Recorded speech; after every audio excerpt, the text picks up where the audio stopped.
And like I said, we're supposed to live in a civilized, free society. We don't. When they can walk in, take you as a child, turn you into a killer, and then use you, abuse you, and when they're done, throw you away. It shouldn't happen. So I sit there and I start taking these puzzle pieces. And this fits, this don't fit, and I'm going like this till picture. And I sit back. The lady walks up to the front. The guy walks up behind me. She looks at him and smiles, says, "We've got one." And that's when it started. That is where they were weeding out who's good at this, who's good at that, who's going to be a soldier, who's going to be a psychic spy. Everybody knows that Hitler was looking for the ultimate soldier, that super soldier, ultimate warrior. Hitler was also heavily into the esoteric arts with mind control. And at that time, they started combining the two. Mind control, super soldier, ultimate warrior. They started putting it all together into one project, and that's where they got me. My kicks in my right leg were 120 miles an hour. My punching power was well over 18 to 1,950 foot-pounds. That'll bust concrete blocks. And I put 3 rounds through the heart of a very high intelligence official. This guy grabs me by the throat, and I just snapped sideways, threw my hands palm down, just threw them down, and screamed inside my mind. The guy goes up and back. I never touched him. I look over and there's George Jr. sitting at the bar with the Secret Service bodyguards, drunk as a skunk, with the Secret Service trying to get him to calm down. Now, that's when I snapped awake. I don't remember driving there. Let's back up and find out exactly how you got into this program. They wanted people who were half Native American and half Celtic, whether it be Scottish, Irish, didn't matter, as long as it's Celtic. The reason for that is that the Native Americans and the Celtics are 2 of the races on the earth that are more superposed to paranormal abilities or psi abilities. Okay, and as a matter of fact, both of these cultures practice paranormal abilities. So it's kind of genetic memory. It's in our genetic memory. Okay, and I thought that's basically what it was until about 2 years ago when I found out that my father was a CIA agent. My father's been dead now for almost 15 years. I never had a clue. But with that new information, it made a lot of smaller tidbits of information and a lot of things that happened in the past. Now it all fits. Okay. Basically what happened with me is in 1966. I was 6 years old. And both my parents loaded me up in a truck, took me to town. Yeah, it's at the edge. It's dark, it's cold, snowing. I'll never forget today, okay, because it stands out. Why are we going to a hardware store this late in the afternoon? So we go into the store, and at this time my mom and dad are like not fighting, but they're not getting along. And I've been in the store several times with my grandfather. And we go into the back. I've never been to the back. And there's a door there that if you didn't know it was there, you'd walk right by it. Mm-hmm. So we go in, and here's 6, 7 other kids about my age. And they're all sitting at these tables, like these kindergarten tables, sitting down low with the small chairs. And they all have the same thing. They look like puzzle pieces. Well, this lady comes in that did not fit. Okay, she's tall, she's elegant. The fur coat come on, this is Eastern Kentucky, okay? Don't happen, all right? And she played a very prominent role from there on, because she's in several of my memories. And she sets me down to play. She says, she gives me a stack of blocks, okay? And what they are is they're puzzle pieces. And says, make me a picture, and walks off. So I look around for my mom, and she's with a guy there who's in a suit who, again, shouldn't be there, okay? And they have a clipboard, and she's signing some papers. Now, 6 years old, I puzzled, but you don't think much of it. So I sit there, and I start taking these puzzle pieces. Now, this fits, this don't fit. And I'm going like this till picture, and I sit back. The lady walks up to the front. The guy walks up behind me. She looks at him and smiles, says, we've got one. And that's when it started. I was given something to drink. I remember feeling sleepy, and that's it. So are you saying, did you go home with your parents that night? No, I did not. I see. I was taken directly. This is what I found out later, because once I went to sleep, with whatever was in the drink, the Kool-Aid or soda, whatever they gave me, put me out. My next memory was at 9.5 years old. So you have a blank in your memory right now. Yeah. Now, I have some memories have came back, and I have bits and pieces of memories of what happened during all that. Some very vivid, some I have documentation, some are just memories that are there, okay? And then from there... At 9 years old, why do you remember 9 years old? What happened then? Because I had to take a stint in a hospital. A hospital here, the University of Kentucky. They did some type of procedures that no one's ever really been able to explain to me. Even as an adult, I tried to get the records, and no one will release those records to me. And from there, I had a couple of years as a kid where everything seemed okay, a lot of paranormal activity going on and all that. Then at 14, I'm gone again. Gone to the hospital? No, gone. Memories, gone. Oh. Okay, so looking back, though, you basically feel that you were trained as a soldier during that time? Yes.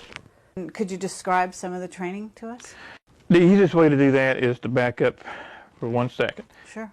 Imagine Project Talent, the people in Project Talent, being sent to school. Okay. When we're in elementary school, we're all taught the same thing. Okay.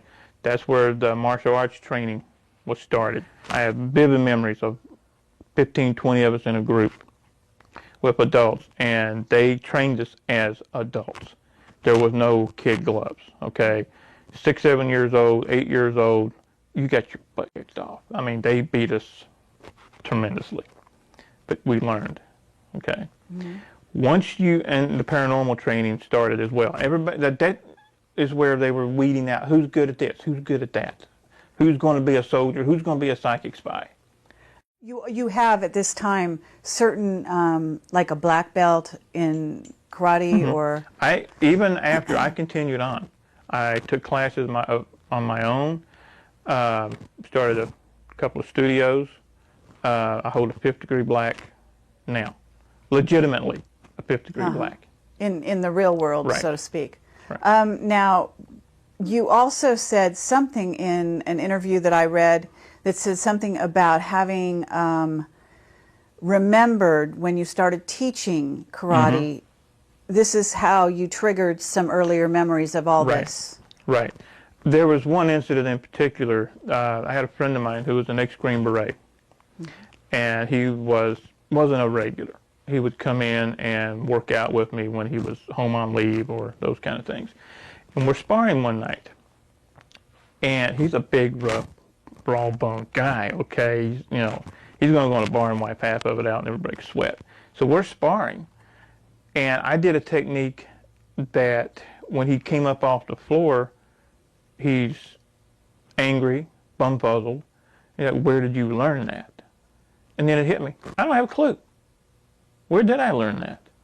And he said, that came straight off the farm. I'm only 19 years old. I said, farm? Well, what are you talking about? Cattle farm? Pig farm? Well, I didn't have a clue. And he said, the CIA training facility, the farm. And little things started clicking. Okay?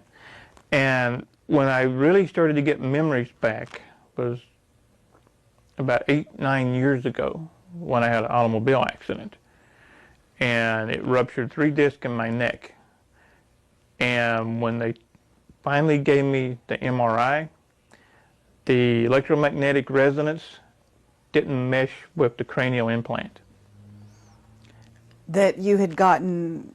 Somewhere, somehow, I have a cranial implant. And I say this because I have it on film. And when they put me in the MRI machine, when they turned it on, when it started to spin, okay? Right. Imagine tremendous pain. Also imagine you're in there and you see 1,000 TV screens and they come at you at once. On each one of those TV screens is a picture. Each picture is a memory. And it's just coming, coming, coming, coming, coming. That's amazing. That's how I started to get total memory again. And now, I don't know, was this also correct? You were screaming and the engine, yes. the MRI blew up? Or? The MRI the machine itself caught on fire. That's what actually brought me out of it. Because I'm there in nothing but my underwear and a gown, holding my head, screaming bloody murder. And I noticed smoke, okay? And the techs come out, nurses come out, and they grab me, and they want to do all this to get me out of there. They start with the fire extinguishers and all that. Wow. Now, do you have the cranial implant to this day? It's still there. It's still there. It's just, from what I understand, it's not working. Oh. And what makes you think it's not working? Because I haven't been used anymore. I haven't had the blackout spell and be gone for 3 or 4 days or a week with no memory. Okay. They stopped. Right. This one is dead center in the brain. It looks like a grain of rice, and it's just dead center in the brain. So it's right that there. small? It's that small. Wow. And I've had it checked through independent sources, and they look at it and like, you got a problem. It's got to be removed. Man, you're going to die. I said, no, it's fine. Don't worry about it. I don't tell them what it is. Okay? I just want their opinion. I want to hear what they have to say. I don't say anything unless I have the proof, or I have someone else who's willing to sign a deposition saying that they were there, they saw it, they know. If I don't have proof, I'll say, this is what I think. Okay. So back when you're a child and you go to the hospital, you said, did you have something going on with your body that they changed at that time? Do you know what happened? I remember going through a procedure, okay, and I remember waking up, and the machine, so this would have been 1969, okay, and I remember the machine was about the size of this table, canvas wrapped, and they were bringing it down on top of me, and it would get hot. And I wasn't supposed to wake up. I was supposed to be drugged completely while I woke up in the middle of it. And I remember being dozens of tubes laying to each side of me where they had been plugged in one at a time. Wow. Now, what happened? I don't know. Now, did you have uncommon strength, or were you, did you notice drastic changes in your outlook towards reality? I mean, at 14, this is probably hard to tell, but, as time went on, do you think that you developed at a different rate than other children? Yeah. Because of maybe some of this? I think so. I've always been stronger, faster, more endurance than anybody around. And that is also the same with all of us that came out of these projects. That's part of the super soldier structure. They want the super soldier to be just that super, beyond normal, faster, stronger, more endurance, pain tolerance, et cetera, on and on and on. That's what they want.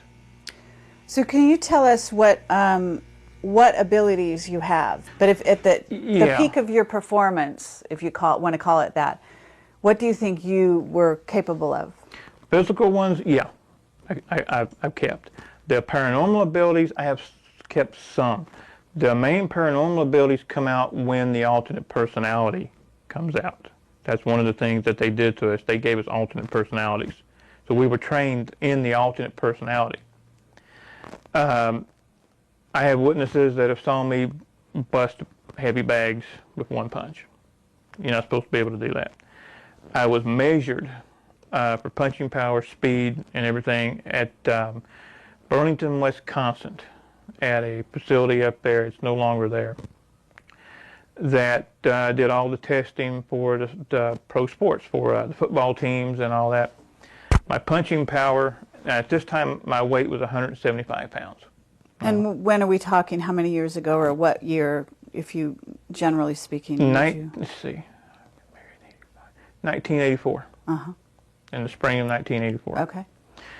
And the testing came out as unreal. My punching power was heavier, stronger than that of a super heavyweight boxer. My kicking power and speed was even more than that. My kicks in my right leg were 120 miles an hour. My punching power was well over 18 to 1,950 foot-pounds. That'll bust concrete blocks. Okay, now in terms of your psychic ability, what were those abilities? My primary psychic abilities, and the ones that I have kept in this personality, is being able to get in someone's mind, being able to foresee what's events in real time. And when I mean get in someone's mind, I don't mean read their mind, read their thoughts, hear their thoughts. It's more of what some people that I work with now, we call picting. We see pictures of their thoughts. Like you may be thirsty, thinking about a soda. I'll look at you, I'll see a Pepsi can. Okay, that's what happens. And these type of abilities to a fighter, a soldier, or an assassin, think of the edge that gives that person. So, do you have absolute recall of times when you're in the other personality now? I have witnesses to that, yeah. See, what happened is I'm not supposed to remember anything right now, okay? I imagine. The people who start to remember are usually late 50s, early 60s, okay? Much too old to really do anything. But I'm not saying 60s old, but in this society, by the time you're 60, 62, anywhere in there, people write you off. How old are you now? Because I can't tell. I'm 46. Uh-huh.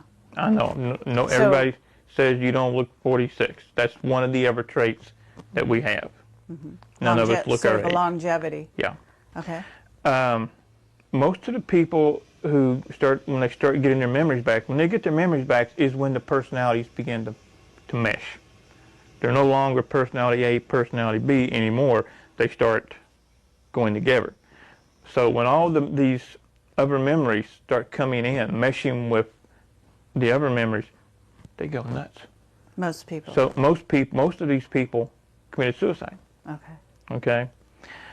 And now the ones who didn't wind up in asylums. Is it possible, Duncan, that they could also have been programmed to commit suicide? Yes. Like a kind of self-destruct when no longer useful? Mm-hmm. Absolutely. So you kind of have beat the system in a certain sense. Mm-hmm. And you must have had struggles. So what's keeping you going, and what is it that you think allowed you to sort of maintain? After the car accident, we moved from this area. We moved to upstate New Jersey. I was never supposed to lift anything over 5 pounds again. I was never supposed to be able to hold my arms above my head. That's how serious the neck injury was. 2 o'clock in the morning, I'm sitting in my apartment in New Jersey, and this little voice comes in. Says, "What the is your problem? What's wrong with you? You wimp, you're going to give up? You've been a fighter all your life. Get up and fight." I started doing push-ups that night. A year later, I'm fine. So you basically brought yourself back from your injuries. The injury's still there. I can go to a neurologist right now, let them do an x-ray, and they'll look at me and say, "You need to be in surgery today." Okay? Huh. but I refuse to go. The pain is still there. I live with pain 24/7. And again, if this hadn't been done to me as a kid, yeah, I'd probably be taking pain pills on a regular basis. But you're not. I take nothing. So now I'm curious because you have this tattoo on your arm. It looks actually kind of beautiful. Is this something you got in Vietnam? No, this was supposed to be one of a kind. It's my design. Really? This was something that came to me in a dream, actually. Wow. And I designed it. Is that a dragon? That's a dragon. Uh-huh. And I had a tattoo artist do it for me. And it stayed one of a kind for a couple of years, and then all of a sudden I started seeing it out, and she does have her work on a website. Uh-huh. And then I'm walking in the Walmart across the street of all places about 6 months ago, and there's a paperback novel, and that's on the front cover of the paperback novel, identical. And you designed it? And I designed this. Wow, cool. It's very nice. So what happened in Vietnam? Because you have an amazing story about that. I was in North Vietnam twice that I know of. Okay. Some of these areas are still murky because, like I said, I keep finding out more things every day. Okay. Once when I was 12 years old. Okay. I know people say, "My God, 1972. You were in Vietnam in 1972." Actually, we weren't in Vietnam. We were in Cambodia. Okay. We weren't supposed to be in Cambodia. A Navy SEAL team and a Marine Corps recon team were pinned down by the Cambodian Khmer Rouge. They called in for reinforcements, somebody to get them out. And I'm telling you exactly what a Marine Corps recon captain and a Navy SEAL captain told me. Now, I have my own memories of it, but I saw it from my point of view. I'm going to tell you what from their point of view. A black helicopter, a Huey, lands. 12 kids come off the chopper.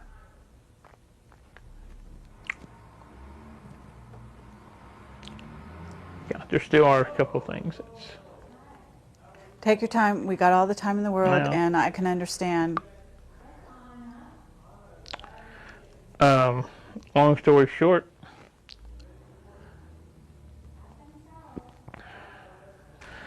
we came off the chopper, formed a semicircle, and we all held hands. There was Were they all boys? no. Were they all around the same age? Yeah, I was the oldest. Okay, so all around the age of 12? Anywhere between 9 and 12. I was team leader Okay. on that. We held hands, raised our arms, and killed them all.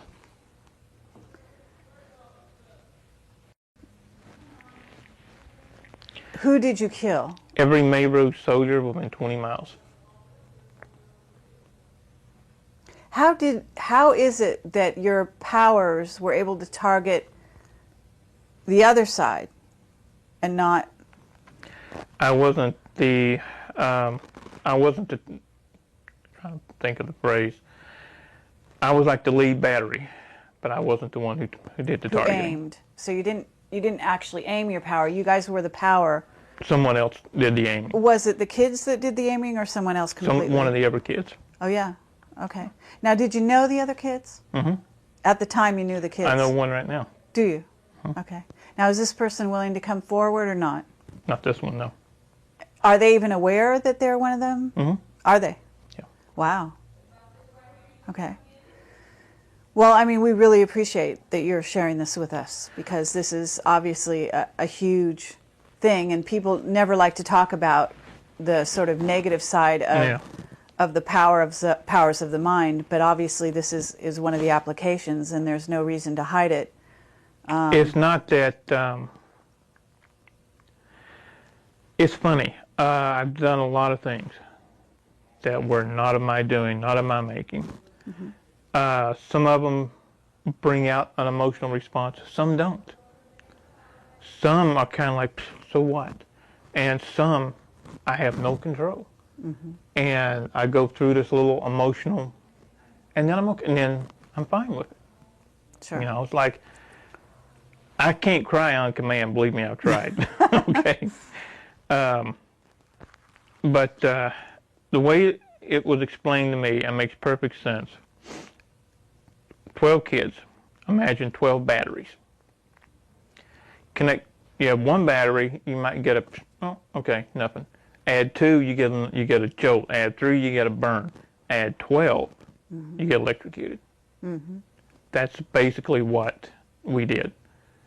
The 12 of us linked, joined up, through everything, kind of the semicircle, start from the center, because I was in the center, like this, out. And that's what happened. And this is something you guys were obviously trained to do. Right. Do you have a memory at all? Has anything come back of your trainers?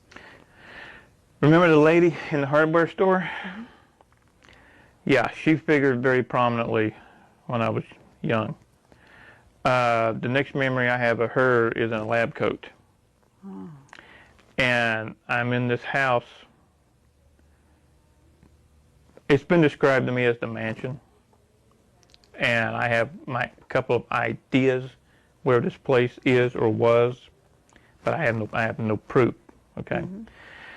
I'm in a hallway, and there's green and white tile. These 12 by 12 tiles is on the floor. And I'm doing something that all of us that come out of this has the same trait. We don't like come down on one knee or anything like that. We squat. Makes no sense in some ways, but in some ways to us it does. We squat on the balls of our feet with the arms out loose, almost like an animal. Okay? Okay. About 10 feet away, I have a small water bucket. And what I'm doing is raising the bucket, trying to turn it over, sit it down gently. Raising it with your mind or with Correct. your hands? Just with my mind. I see. And what I'm doing is I'm raising it, turning it about halfway, and it's just dropping. I'm not getting it. Okay? And I look around, and this lady's behind me with her clipboard, taking notes.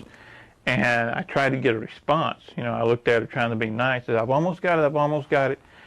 And she basically just looks down, snarls, and walks off. There was nothing nice about any of this. Wow. So, okay. You said you were in Vietnam twice that you remembered. What was the second time? The second time, all I remember is being shot down.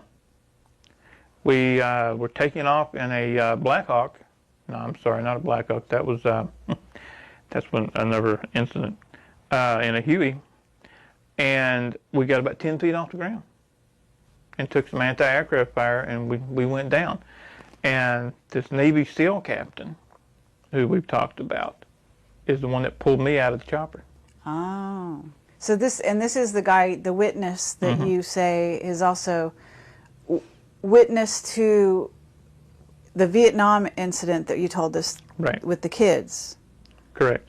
And he was in charge of where was he at the time? The easiest way to say about this guy, his whole family was CIA.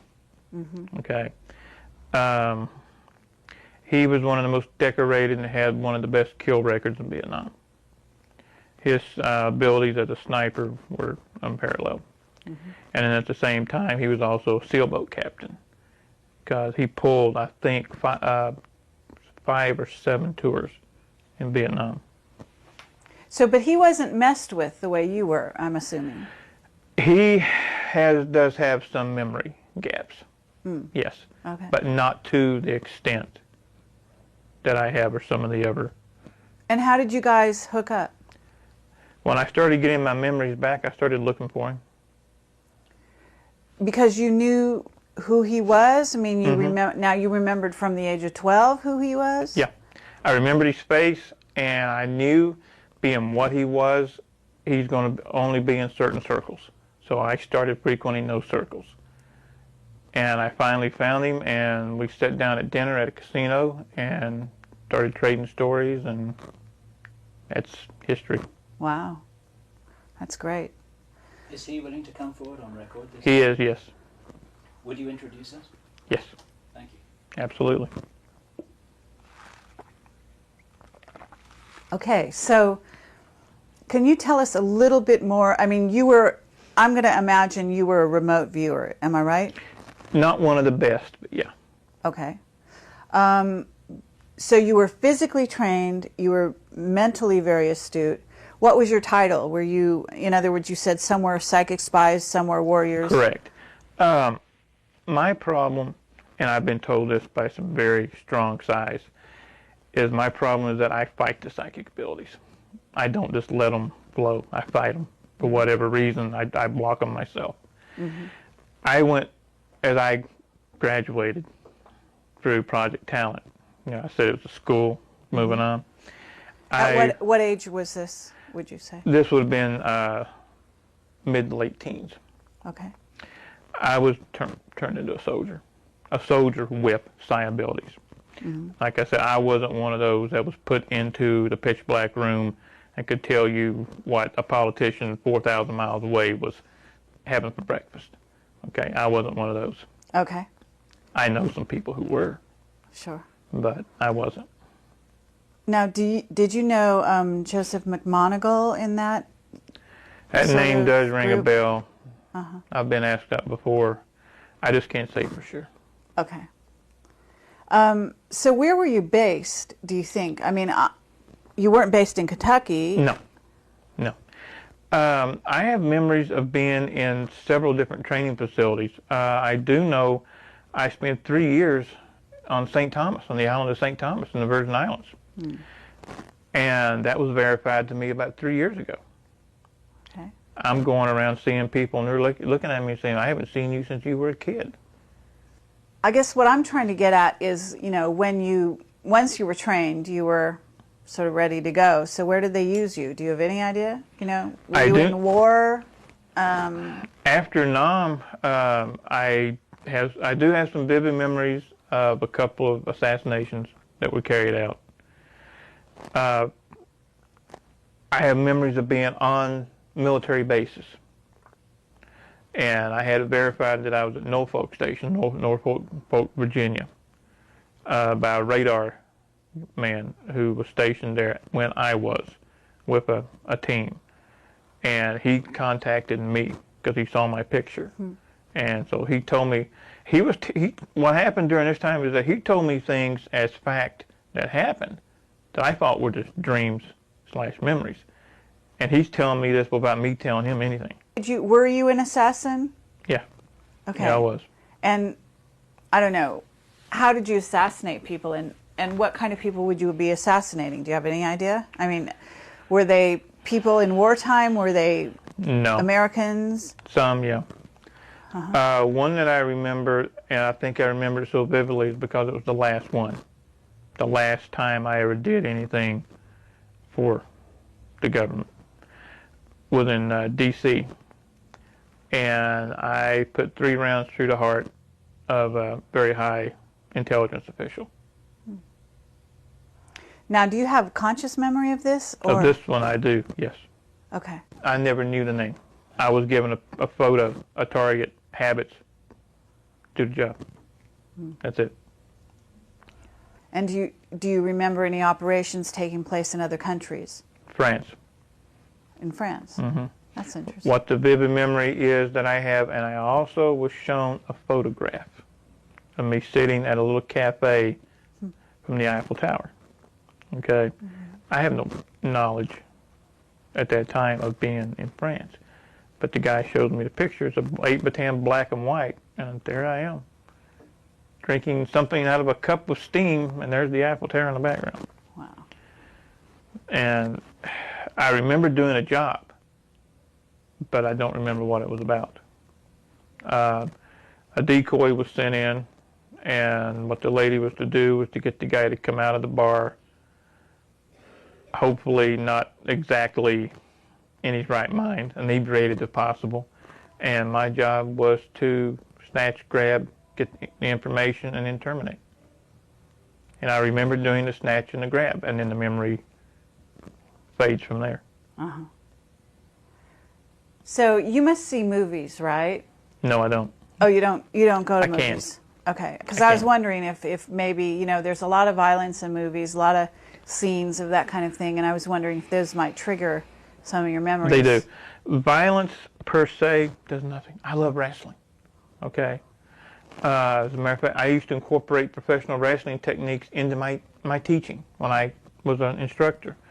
It's not the violence per se. The last movie I tried to watch of that nature was The Bourne Identity. I couldn't get halfway through it. I do a total change.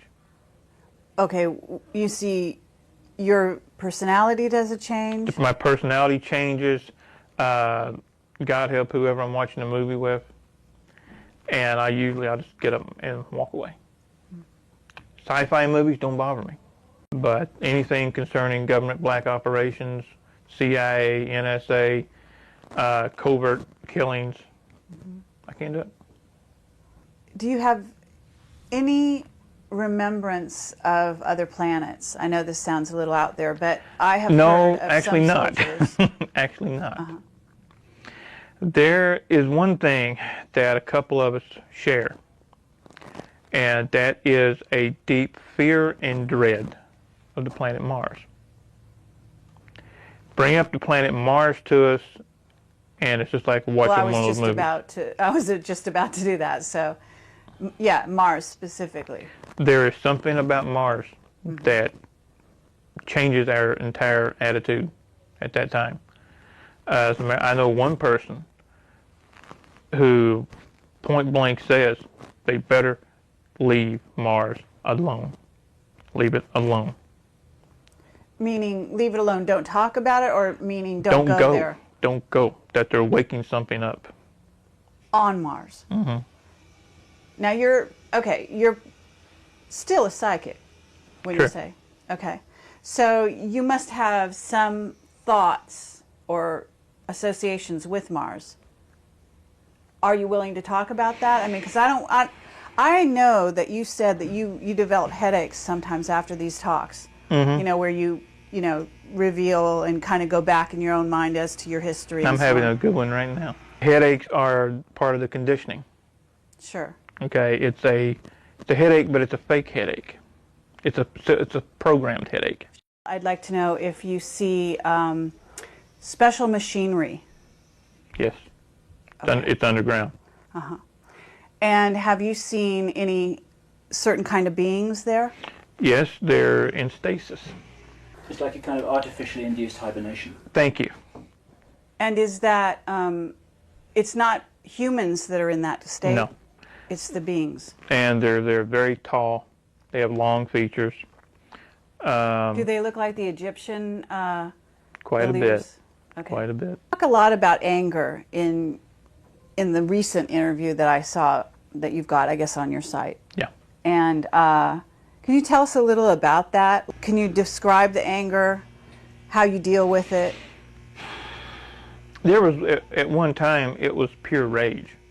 When these memories came back, and when I sat down and I started putting together all the things that, starting at 6 years old, all the things that was done to me, things that I was forced to do, etc.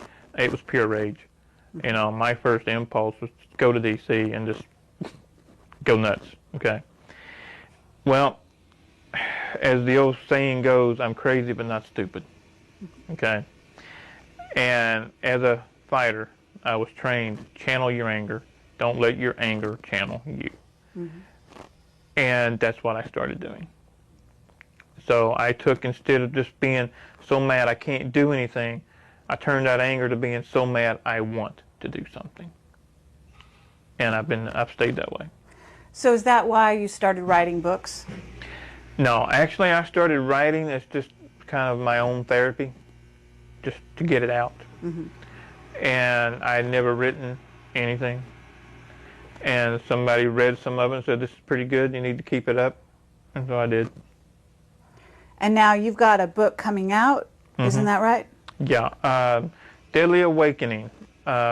It's about everything we've talked about here, plus all the side streets that we don't have time to go up. It's supposedly going to be turned into a movie. Okay, that totally caught me off guard. So. Well, that's wonderful. You know, that's very exciting. In terms of telling your story to a wider audience, what would you like to result from that? I would like to see enough people wake up to march on Washington and say these projects stop and hold the people accountable. Okay, there's not going to be class action lawsuits. There's not going to be prosecution. That's fine. You know, I got over that years ago. Everybody else involved needs to get over that. Just hold them accountable and stop it. Okay? Do you think this is still continuing this day? Yeah, absolutely I do. Do you have any information about in what form these projects are continuing? I I remember think you said that in the 60s there were 1,000 kids, of which there were you thought there were only 60 left. In 1966, there were supposed to have been 1,000 that were taken worldwide that was in my group, as it were. There's only about 20 of us left now. You know, I think what I have to explain, we were actually at 6, 7 years old put in survival of the fittest. Okay, our personalities were split. Any normal kid, any normal person would not do the things that we did in their right frame of mind. So they had to split our personalities, and they had a clean slate with that new personality. Had no rhyme, no reason, no right, no wrong, no concept. So they made it into what they wanted it to be. This is how they split my personality. Now, I don't know, I'm sure they did the same identical thing to other people, but I know for a fact not to each one. There were different techniques for different people, different kids. Now, the way it was described to me when I was a kid is it's your treatments, almost medical terminology. Imagine being 6 years old, and this is one of the funny things, I can talk about this with very little emotional because it was done to me, not something I did to someone else. You're strapped naked to a wooden chair. Arms out like this. Here, you're strapped here, here, and here. Your fingertips are spread open. Things are inserted here. So you can't do this. And I know you noticed, because I saw it in your mind and I saw it in your eyes, I have a phobia about my fingertips. What they did is they inserted needles underneath the fingertips. That's bad enough. Hook those needles up to electric current and turn it on. Waterboarding is where you basically drown the person and then bring them back. In my case, they did 2 ways. Strapped to a chair and would take a water hose and just spray it. You can't breathe, and then you're gone. Then they bring you back and all that. And then I remember having my head dunked. That's why I don't swim. Now, what would be the purpose of that? To cause pain, intense pain. What happens when the body and the psyche goes through the amount of pain it can tolerate, you black out. You pass out, you faint. Well, the Germans brought over a drug with them. Once injected, it blocks those receptors. You can't black out. You can't even force yourself to faint. So once the psyche has gotten to a point to where it cannot take any more, you have 2 choices. Split off into another personality to save yourself, or die. Okay.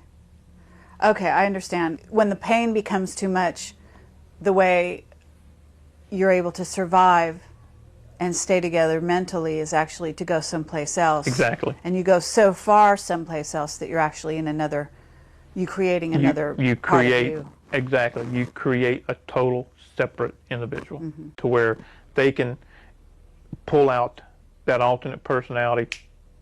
Now, 1 second I'm me, next second I'm somebody else. Now I'm back to me. That's how they wanted you.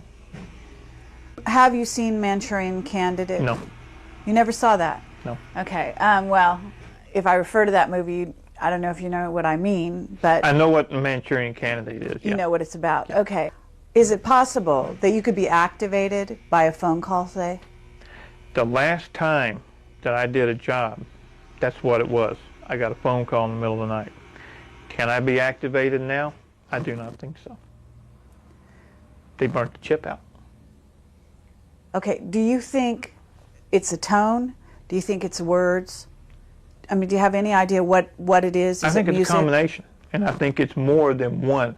There's, in order to open a combination safe, you've got to have a combination, which is more than one number. So I think what they did, they set up, you have to have a system of checks, balances, and fail-safes, to where if you're watching TV and all of a sudden you hear the correct word or whatever, you freak out, kill everybody. Then you would start seeing this happening everywhere. There has to be a fail-safe to keep that from happening. So I've always thought that it's a combination of words, tones, numbers, I see. what have you. But what happened during this night is I was in bed. My wife and I were in bed. The phone rings. I reach over, pick it up, put it to my ear. No more than 3 seconds pass. I hang the phone up. I get up. I get dressed. I leave. I'm gone 3 days and 3 nights. And at that time, we lived exactly 11 miles from the airport that you guys passed coming here. Oh. When I came back 3 days later, there was only 22 additional miles on the car. I went to the airport. But you have no memory on where you went. I went to D.C. This is when I went to D.C. and did a termination job on this individual. Now, what year was that? 1985. So this is quite a while ago. Yeah. And here's something that I'll tell you guys, I didn't want to put on the tape.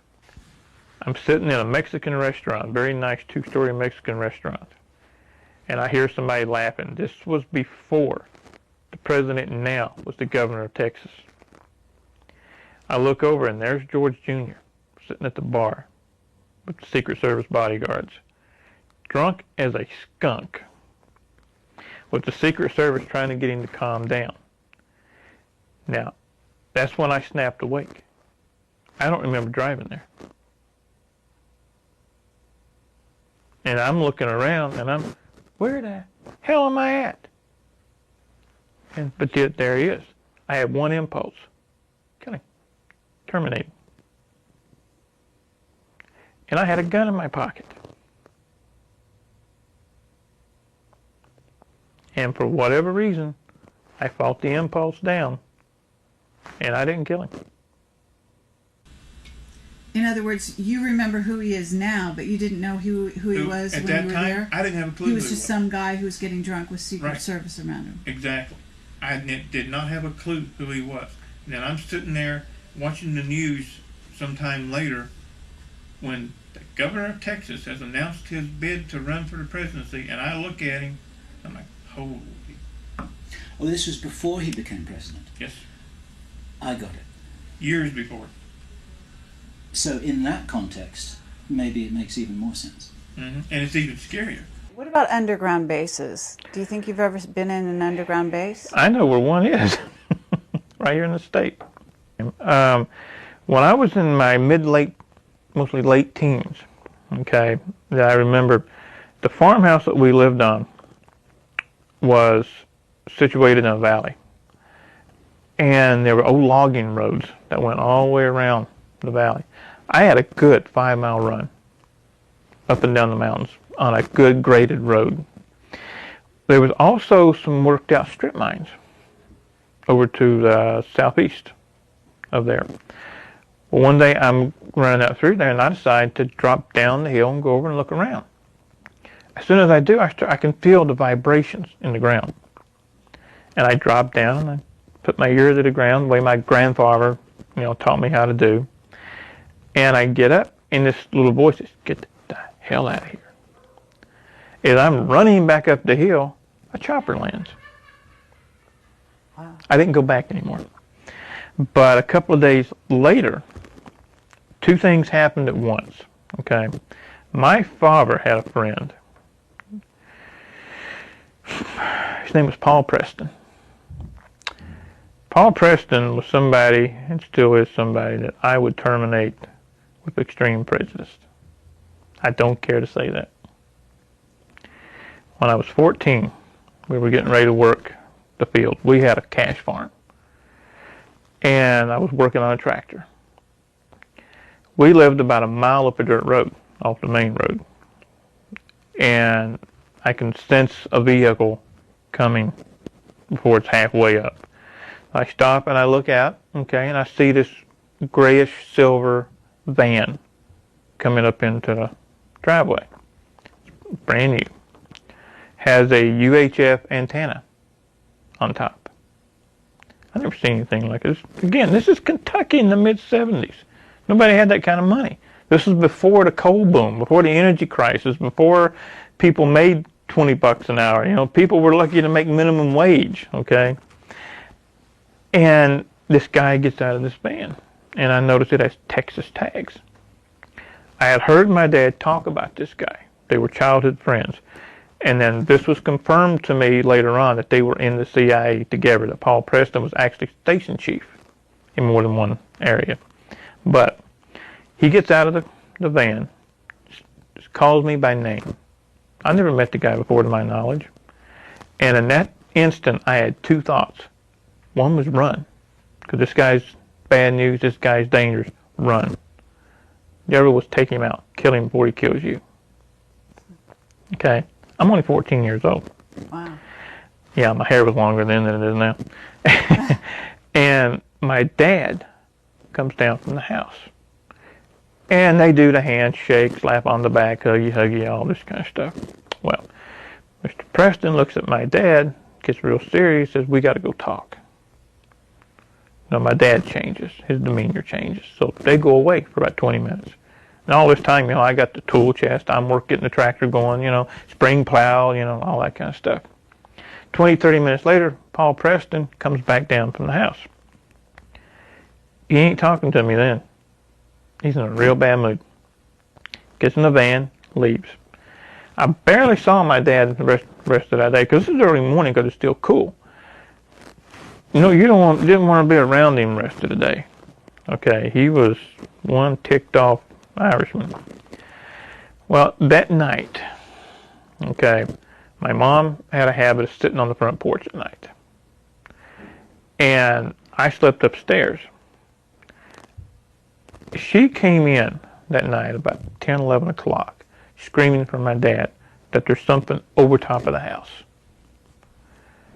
And by the time he went out, it was gone.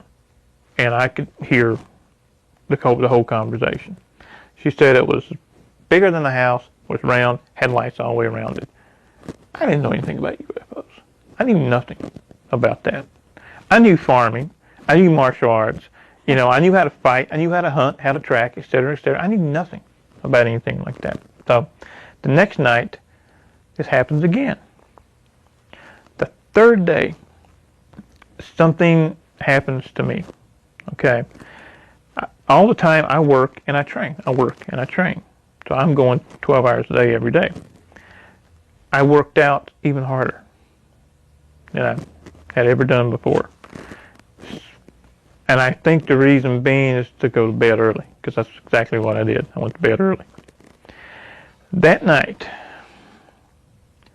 I go to bed. I'm laying there. Don't know how long. But I feel like I'm on fire when I snapped awake. I can't move. All I can do is open my eyes. The whole upstairs is full of light. And I can see a bipedal figure standing by the bed. I can see a head, I can see the arms, I can see the legs. That's it. And I know it's talking to me. It's telling me something. And the next thing I know, my dad is shaking my shoulder because my brothers saw the light and they thought the upstairs was on fire. That's all I remember. I don't remember anything again until I'm almost 18. Meaning no memories between the age of 14 and the age of 18? Right. I didn't get my driver's license until I was almost 18. I should have had them at 16. I didn't get them until I was almost 18 because I wasn't around to get them. Do you remember what the being looked like other than 2 arms, 2 legs? That's all I could see. A torso, 2 arms, 2 legs, and a head. Not an oval-shaped head, but a head-shaped head. A normal shaped head. I'd estimate maybe 6 feet tall. And it was white as well, but a paler shade of white than the rest of the white in the room. I think all of these go together. The visit from Paul Preston, the craft over the house, and then my leaving again. All go together. And your father's anger, perhaps? Yeah. Okay. I think he may have thought, for whatever reason, that I was clear of it. And then Paul Preston comes back and says, no. I don't think he had a choice in the matter. The only anger I have with them is not coming out and telling me something. Okay? Especially after I'm an adult, and I start getting memories back, and I start saying, okay, what gives here? I know this isn't what happened. I know this wasn't right. What gives? I think I deserve more of an answer than can't tell you and leave. The first thing I did is when I started getting memories back is I started looking up old friends. And I would ask them, during this year, 73, 74, 75, where were we? What were we doing? I have memories of doing things. And every one of them, to a T, said, we were doing this. We were out doing this. Well, I remember that. They go, how could you? You weren't here. And one guy even went so far as to say, we went up to the farm to pick you up one day to see if you wanted to go away. We hadn't heard from you. Your dad ran us off. So what I had of those years were false memories. The memories I had of camping, going to the Dairy Queen, that kind of thing, were implanted. So you also said in your writing that you have one of your arms is wired or something, is the what right you call it? Yeah. The implant is right here. I know it's right there for 2 specific reasons. One, I had a guy put a meter over it, and they found it that way. And 2, it itches. And what it is, I call it an enhancer. It increases physical strength and speed. There's like wires that run from it to go down the arm, out into the fingers. And it's only in this shoulder and this arm. It's not body wide. I wish it was, but it's not. This is the hand and the arm that I've busted many heavy bags with. As a matter of fact, there was an incident to where I grabbed a guy who was a good 40 pounds heavier than me and just straight up off his feet. And then when I realized what I had done, it just dropped. It's like it's tied. I don't know the science of how it's tied in. I really don't. But I know that it's tied in with the fight or flight scenario. When there's danger, it kicks in. If I feel threatened, it kicks in. The throwing of energy, yeah. That one freaked me out when it happened. I had a job in Lexington, a place that was, at that time was called the Community Kitchen. There was no kitchen. What it was a facility for homeless, indigent, that kind of thing. We had doctor's offices, we had social service offices, showers, clothing, all that. But it was also a haven for pushers, users, abusers, rapists, killers, you name it, they came in there. We could have 60 to 100 people in the facility at any one time, and I was chief of security. And we had a fight that broke out. I mean, it was nothing. We'd have 3 or 4 fights a day, okay? But we had 2 girls get into it. They fight worse than men, okay? And my partner had one holding her down. I was holding the other one down. And when I say holding them down, I was just sitting there with one arm on her shoulder, okay? She was laughing about it. And the next thing I know, I look up and I see this extremely large man standing over top of him. He's got 3 or 4 friends with him.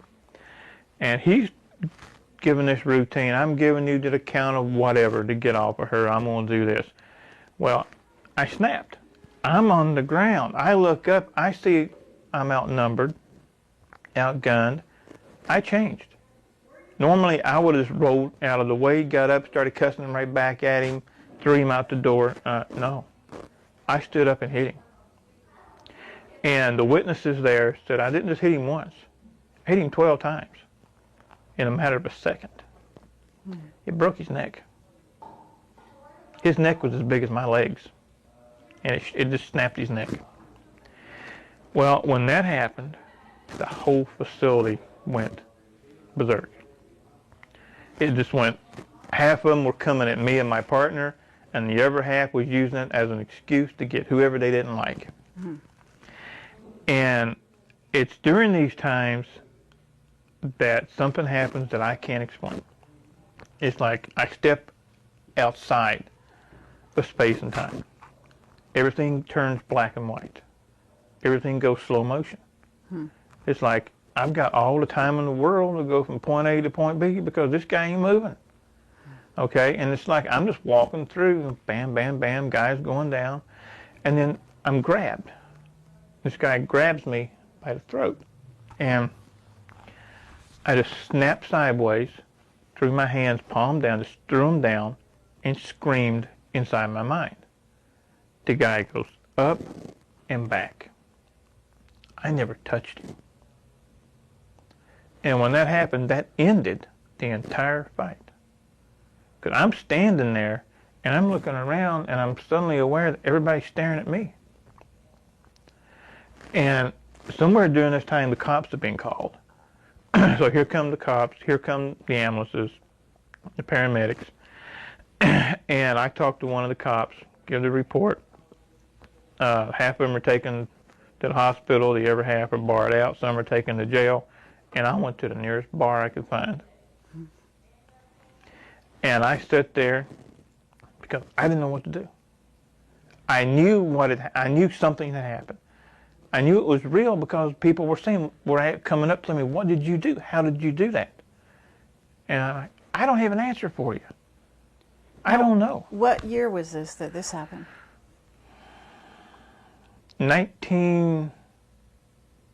either 89 or 90. I'm trying to, I worked so many jobs during that time, during those years, which is something else that I've been told is indicative of all of us that came out of these black operations. None of us could hold a job. It was like, and I know from personal experience, we'd be the greatest thing since sliced bread for a couple of months, and then all of a sudden the boss or supervisor comes out, finds something wrong, and we're fired. What I found out over the years is that that's not unique to me. Is they want to keep you one step below poverty level, keeps your mind occupied on other things. Right, survival, Right. Daily survival, so that you can't go further into your own memories type thing.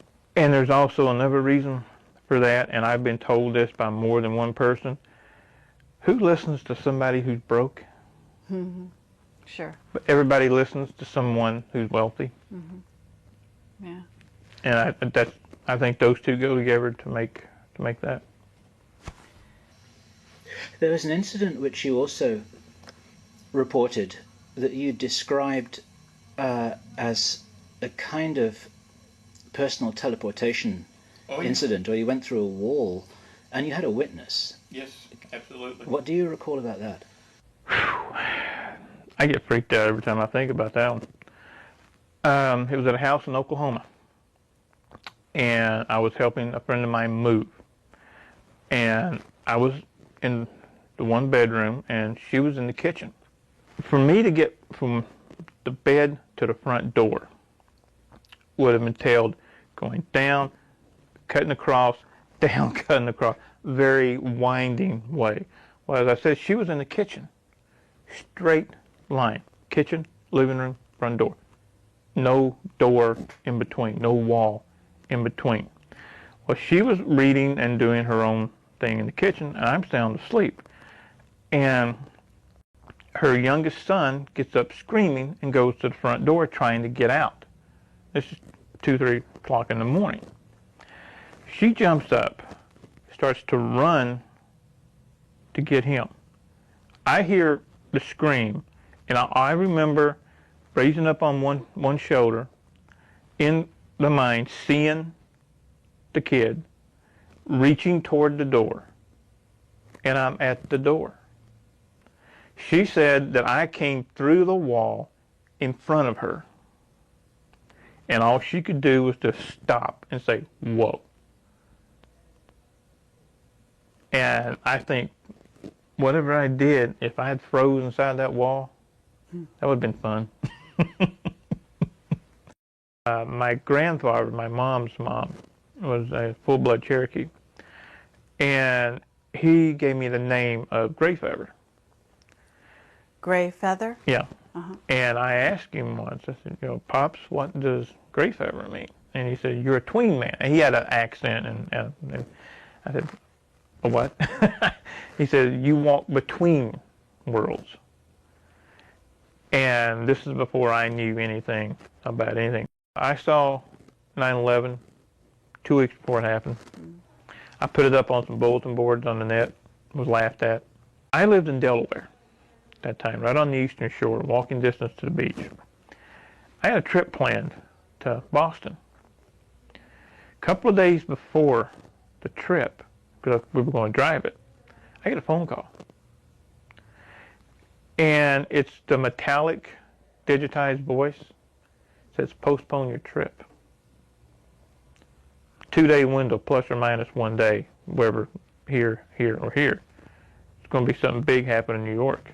You don't be caught in it. Now, have you had other premonitions that haven't come true yet? Yeah. I've seen this country almost split in half. I mean, physically split in half. Again, I lived in Delaware, and I just laid down, and it's one of those times where 1 minute I'm here, next minute I'm here, okay? And I'm looking down on the United States. This is before I knew about the super volcano and all this and that, but I saw that area all going up into Canada, coming all the way down into Mexico. The whole western part of the country split off from the rest of the United States. And what I'm seeing is like a river of fire coming all the way down. Wow. And did you have a timeline for that? Soon. Very soon. So are you making any plans for yourself and your family because of what you're dreaming or seeing? Yeah? Yeah. Are you finding a safe place? There's really not going to be a safe place. The best preparedness that I know of is to be able to be mobile. There is no one safe place. Okay. I started to go public when I lived in Delaware, after an attempt was made on my life. So when was that, approximately? About 2002. I was out for a jog. I mean, I'd had other things happen before, but I didn't, at that time, never made the connection. Okay? Now I make the connection. I was out for a jog, and it's in the wintertime, and I hear a motorcycle. Motorcycle. You ever been on the East Coast in the wintertime when the wind blows? It's frigid. I have, actually. And I'm out jogging, and I hear a motorcycle, and the ears go up, the hairs start standing up, one of those.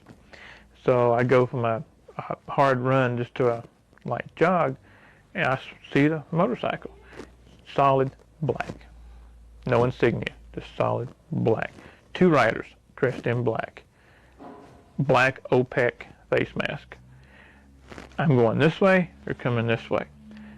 This thing is going so slow, I'm trying to understand how in the world it's staying up.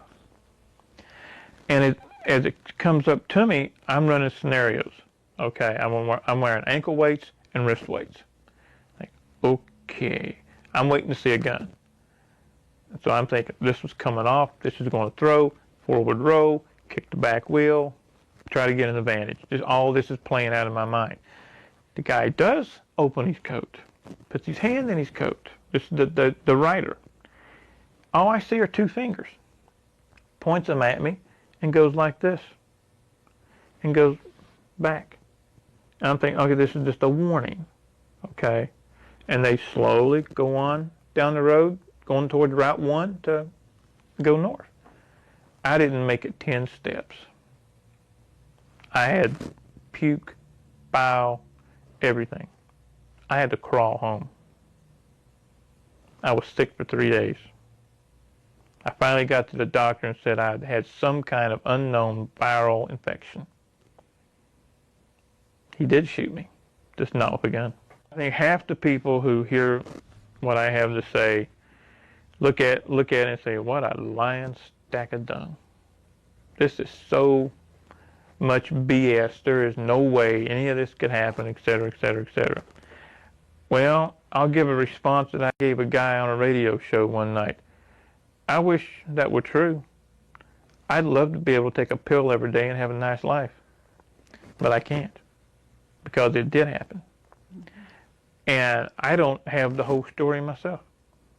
And I may never get it.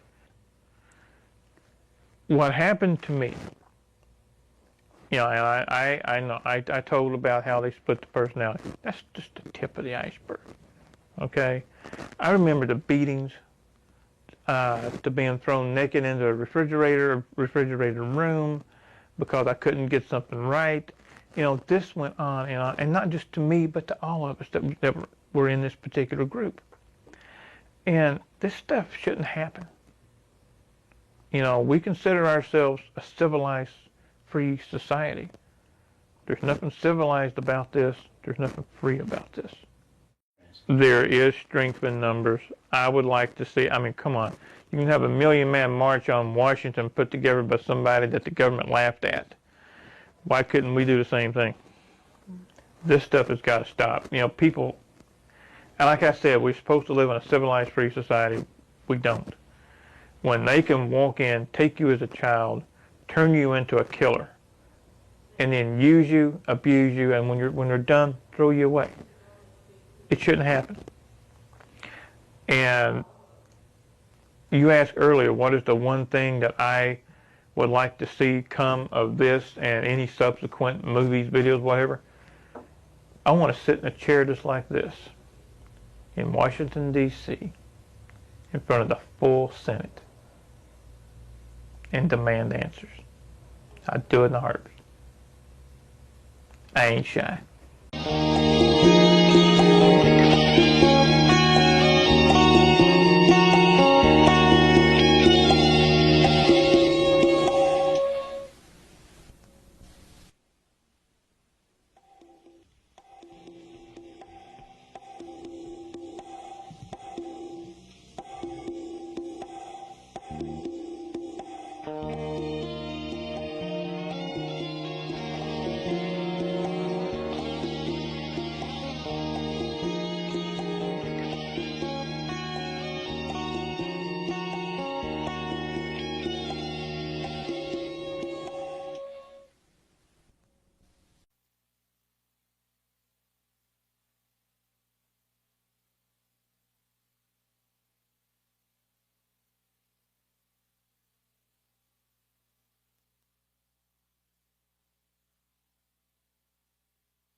The agendas of whoever it is who are controlling this planet sometimes do not care too much for individual human welfare. And it is for that reason that some of the people who we've been privileged to speak to have come forward to talk to us. Because as time goes on, they find themselves more and more uncomfortable with the things that they have been required to do in the course of their service to their country, which was the reason why they had signed up for whatever it was that they were doing when they were 20-year-old kids, okay? One of the people who falls into that category is Dr. Pete Peterson, who is not here, and he's doing fine. He continues to convey his message to you of apologies, and we will get him at a future conference where we can learn an awful lot from this man. Now, one of the things that motivated him to come forward was his own increasing distaste at the projects which he had been involved in. And one of the many things we talked to him about was about what is known colloquially as the Super Soldier Program. And to refer to a human being as this sort of asset, this disposable asset in the Super Soldier Program, tells you a little bit about how the powers that be regard the human life and the human spirit. And Duncan will tell you a little bit about this himself in the hour that he has available. But Duncan is the first generation of this particular program.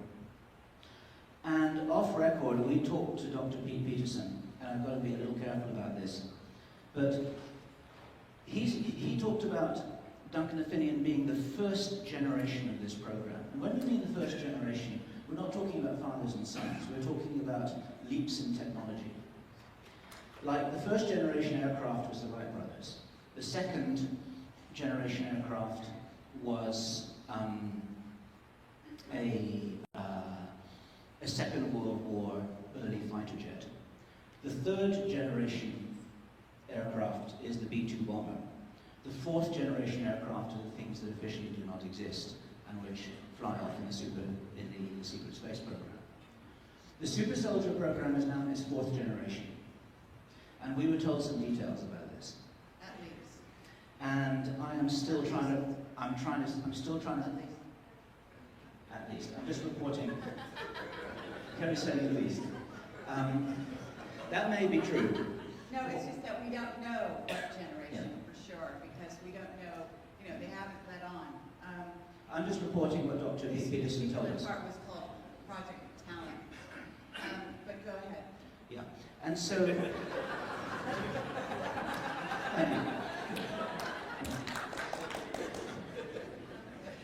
So, what you're going to hear just now is the personal story of somebody who is well described as a real-life Jason Bourne. He's trying to discover his identity.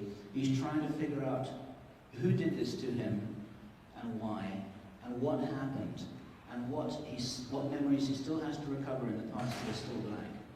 We're very privileged to count him as a personal friend. He's a man, the heart the size of a planet. We love him to pieces. And the best story here is told from him in person. This is the important part of conferences like this. When you're looking at a little video, which is 2 inches by 3 inches on your computer screen, or reading a transcript, is not the same as hearing the words spoken from the heart of the man who's been so deeply affected by these programs. And Duncan Athenian, please take this over.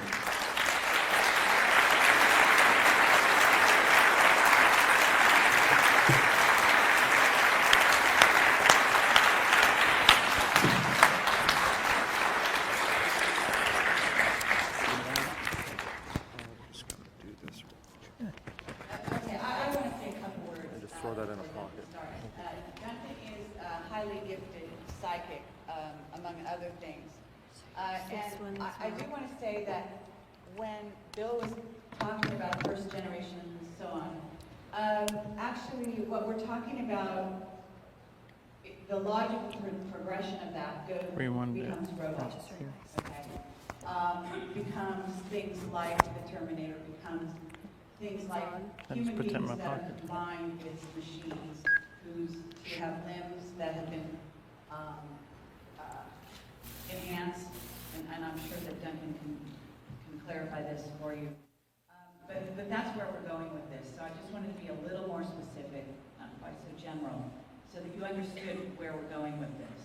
And there is no superficial relationship between some of the things that Pete Peterson was involved in and we are not allowed to talk about, and what the other levels of what Duncan was the first, if you will, test case, or the main test case, the prototype, however you want to put it, the human prototype, or. Okay, so with those leading comments, you can take that where you will. Duncan O'Finian. Thank you.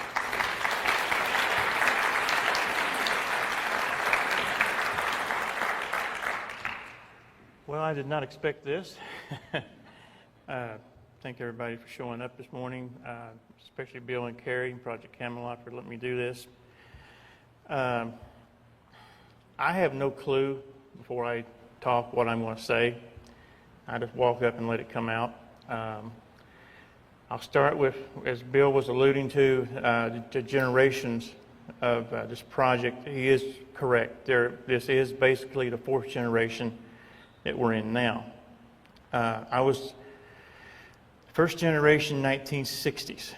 There was a previous generation in the 1950s that was a failed experiment. So basically, in my generation, they started the program all from scratch.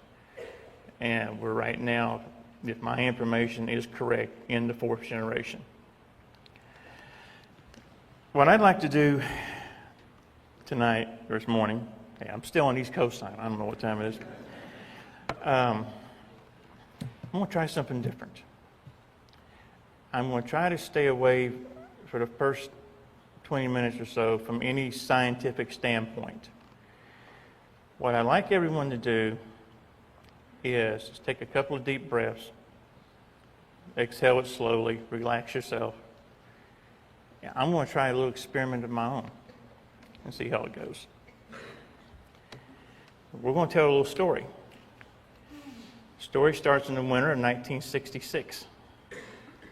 And if anybody knows what Eastern Kentucky looked like in 1966, well, you're better than I am because I don't remember. You're talking 2-lane roads, mostly gravel. Eastern Kentucky in the 1960s looked like a throwback to the 1920s. And that's where I'm from. Well, one winter afternoon, I'm loaded up in a truck by my parents. And I'm taken to a hardware store. It's the only hardware store in the entire county. And in the back of that store is a room that has a hidden door. I have walked by that wall with the door numerous times with my dad and my granddad. Did not know what was there. So I was taken in with my mom, by my mom, and we went through the door. And in this room was about 8 to 12 other kids about my age. I was 6 years old.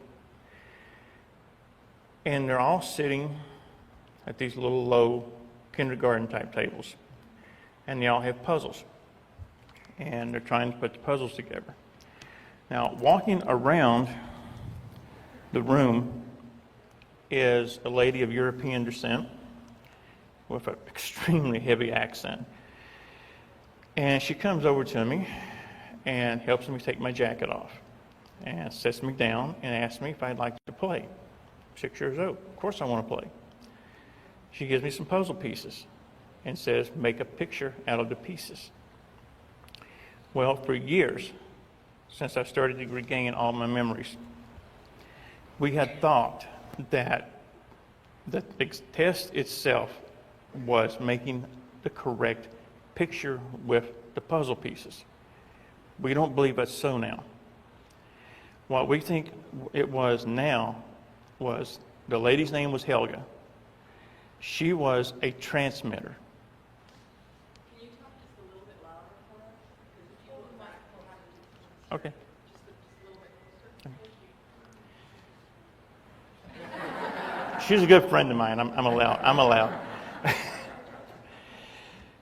What we believe now is that Elga was a sender, a transmitter, a psychic transmitter. And the test was to see if I would be a strong enough receiver.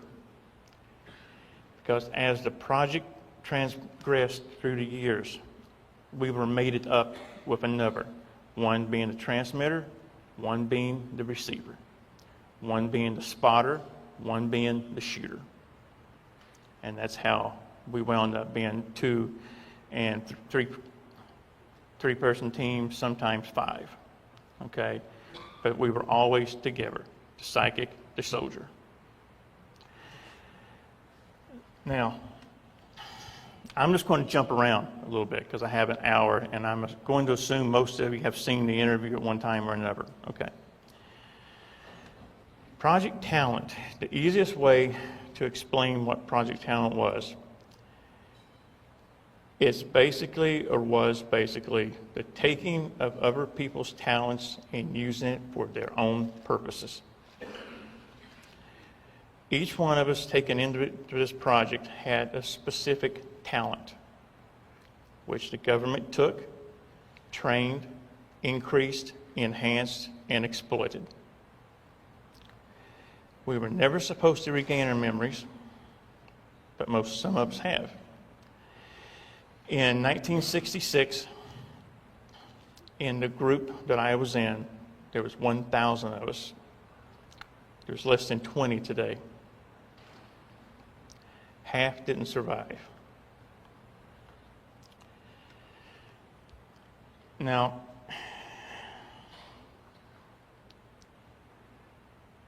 the process, well, first of all, how many knows what multiple personality disorder is? Yeah, it's about what I expected. What they did with us is they split our personalities. This was an artificially induced. And if you look at one of the paintings on the back wall, when you have a chance, you'll see a graphic description of what was done. The alternate personality is the one that was trained in every martial art known to humankind. We were trained to fly every aircraft there was at that time. We were trained in every aspect that you could think of, every art of war, every part of the military there was. We were, in essence, a par elite of soldiers. And we were used all around the world. A lot of our assignments were for termination. A good deal was for intelligence gathering. But by and large, we were assassins, pure and simple. And someone needs to be held responsible for this. So where do we start? Who do we hold responsible now? I'm 50 years old. The people who did this to us in my generation are probably long gone. However, the projects continue under different names, different guises. They still continue. So how do we stop it? Anybody? How do we stop it? I'm just a loudmouth on a stage. That's one. How about we turn ourselves against them? We were created to be a private army in the future. People ask me, what if you're exposing this, you went through all this, why are you still alive? I'm still alive for 2 reasons. I was part of a project. The project has not ended. It's still ongoing. The reason most of us are still alive is they hope to activate us one last time and be the protectors, the private army of the elite of this country. I'm not going to do it. And I don't know any of us that will.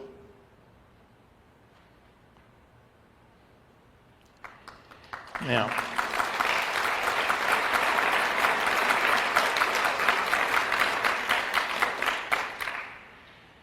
what I'm going to do with the rest of my time is kind of turn this over to the audience. You know, I don't have a whole lot new to talk about. I've pretty much done that. There's a lot of new things that is still in the hypothesis stage. I never say anything as fact unless I have 3 points of reference and proof to back it up. So what I like to do is turn this over to kind of a quasi Q&A, if you don't mind. So if anybody has anything that they would like me to add on to or to explain more, let's do that for a while. Yeah. She got her hand up for you. Why don't we have people queue up over here? So we can That's have a fine. mic. Cool. We'll save time. Okay.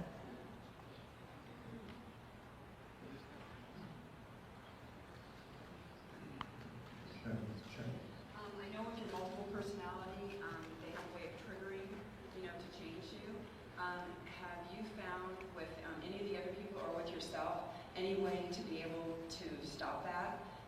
Whether it be like, I know that we have a third eye and a calcify, and some way that you can fight back by not allowing that to be turned on. Because how would you have any control if they turned on something that you don't have any control over? Well, what happened with me is I was in a car accident about 12 years ago, and I had to have an MRI done on my skull, and it didn't like the chip, or the chip didn't like it. So it's not completely deactivated, but it's been damaged enough. What's going on now with some of us is, this is going to sound so unbelievable. Our alternate personalities are beginning to merge with our primary personalities.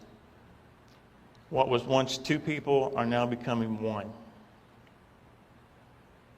And that is something that the Illuminati, the elite, the bankers, whatever title you want to put on them, that is something that scares them to death.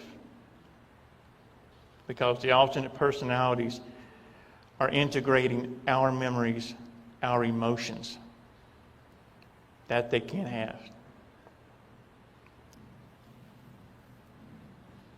You mentioned in the video that you have some telekinetic abilities. And are you able to consciously control these, or in this personality at this point? And I'd sure love to see a demonstration. And also, can you recall and train other people on how to use some of the stuff you learned? Yeah, Amazing Randy would like to see that too. Most of any psi abilities that I have are tied into the alternate personality. One of the reasons that I was the shooter is because I was best at being a soldier, not the psychic spy, not the remote viewer. I was one of the worst remote viewers in the world. I was more suited to be a physical, augmented soldier. Yeah, hi Duncan. I have a book, it's called The Mind Controlling of America, and I understand that you were programmed as a soldier. This book, the topic of the book is about women that were groomed from the time they're very small to be basically sex slaves for a lot of people in our power. Project Monarch. And for dark ceremonies in order to control the kind of the orgasmic energy into the darkness. Right. And I'm just wondering, do you know about this? That's Kundalini magic. That ties in. A lot of these programs use ritualistic magic, and it is dark magic. So yeah, I am aware of what you're talking about. Yeah, because she claims to have had sexual relationships with a lot of people in power throughout the years. Her and a bunch of women that, like you, are starting to remember and have shattered multiple personalities very similar. So, Right. anyway, just Thank you. Hello, good morning. Hi. Thank you for being here. I've read Ender's Game, and I just want to know, have you read Ender's Game? And I guess, have they tried to take these people off planet to cover it up? And how much of that is true or false? Okay. I didn't quite understand. Oh, have you ever read the book Ender's Game by Orson Scott Card? No, I haven't. Okay. I don't watch movies. I don't read books. I stay away from it as much as I can. Because your story reminds me of Ender's Game, and basically Orson Scott Card writes about grooming a 6 6-year-old to fight the alien invaders that will be coming in the future. But in Ender's Game, what happens is that, you know, the government wants to cover everything up, and so they ultimately take people off planet. So I was just wondering if you knew. I'm familiar with what you're saying, but I really couldn't answer anything with great. it. Thank you. Thank you. I guess we all have books and that kind of relate to this. And mine is Transformation of America. I'm familiar. TRANC. I'm familiar with it, yeah. In that particular book, pedophilia was one of the means they used to create the multiple personality. And I just wondered, is pedophilia a part of your... I have no memory of sexual abuse. This is the reason I wanted to do the Q&A. Every question is leading me into the explanation I was wanting to get into. My alternate was instilled due to trauma-based torture.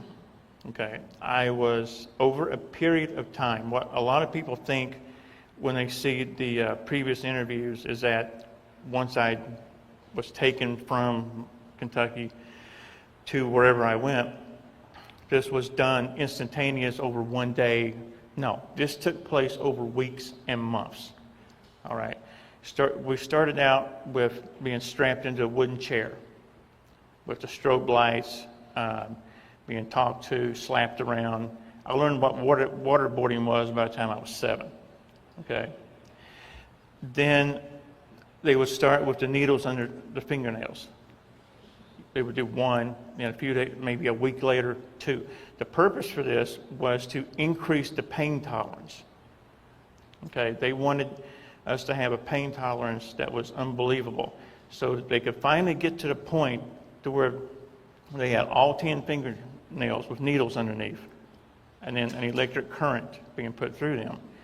Then I was given a drug so that I could not faint. I couldn't black out. So at that point, your psyche has a choice to split off to an alternate personality or die. I split. Most of them didn't. Does that help? Does that help? I think you're very brave to come to this sort of meeting. I would think you would be at risk. But anyway, you were mentioning that there were initially 1,000 recruits. Now, did all 1,000 go through the program, or you said there are only 20 remaining? It's my understanding that there's only 20 of us remaining alive. The 1,000 that were taken into the project in 1966, we were first generation augmented individuals. They were from all over the world. I remember kids from Australia, England. When I say all over the world, I'm talking about the allied countries that we had at that time. I do know that the former Soviet Union was working on a very similar program, as well as China was working on a similar program. There was one incident in my early 20s when I went up against one of my Soviet counterparts. I lost that one. How did your parents react to this? Did they have a problem with that? My parents? I'm going to be diplomatic. No, it's a good question. It's an excellent question. My father was in the CIA. That's how my involvement came about. This is a generational project. I haven't spoken to my mother or my siblings in over 20 years. And I have no desire to. What do they think about this? They would probably as soon see me in the ground right now. And that's being diplomatic.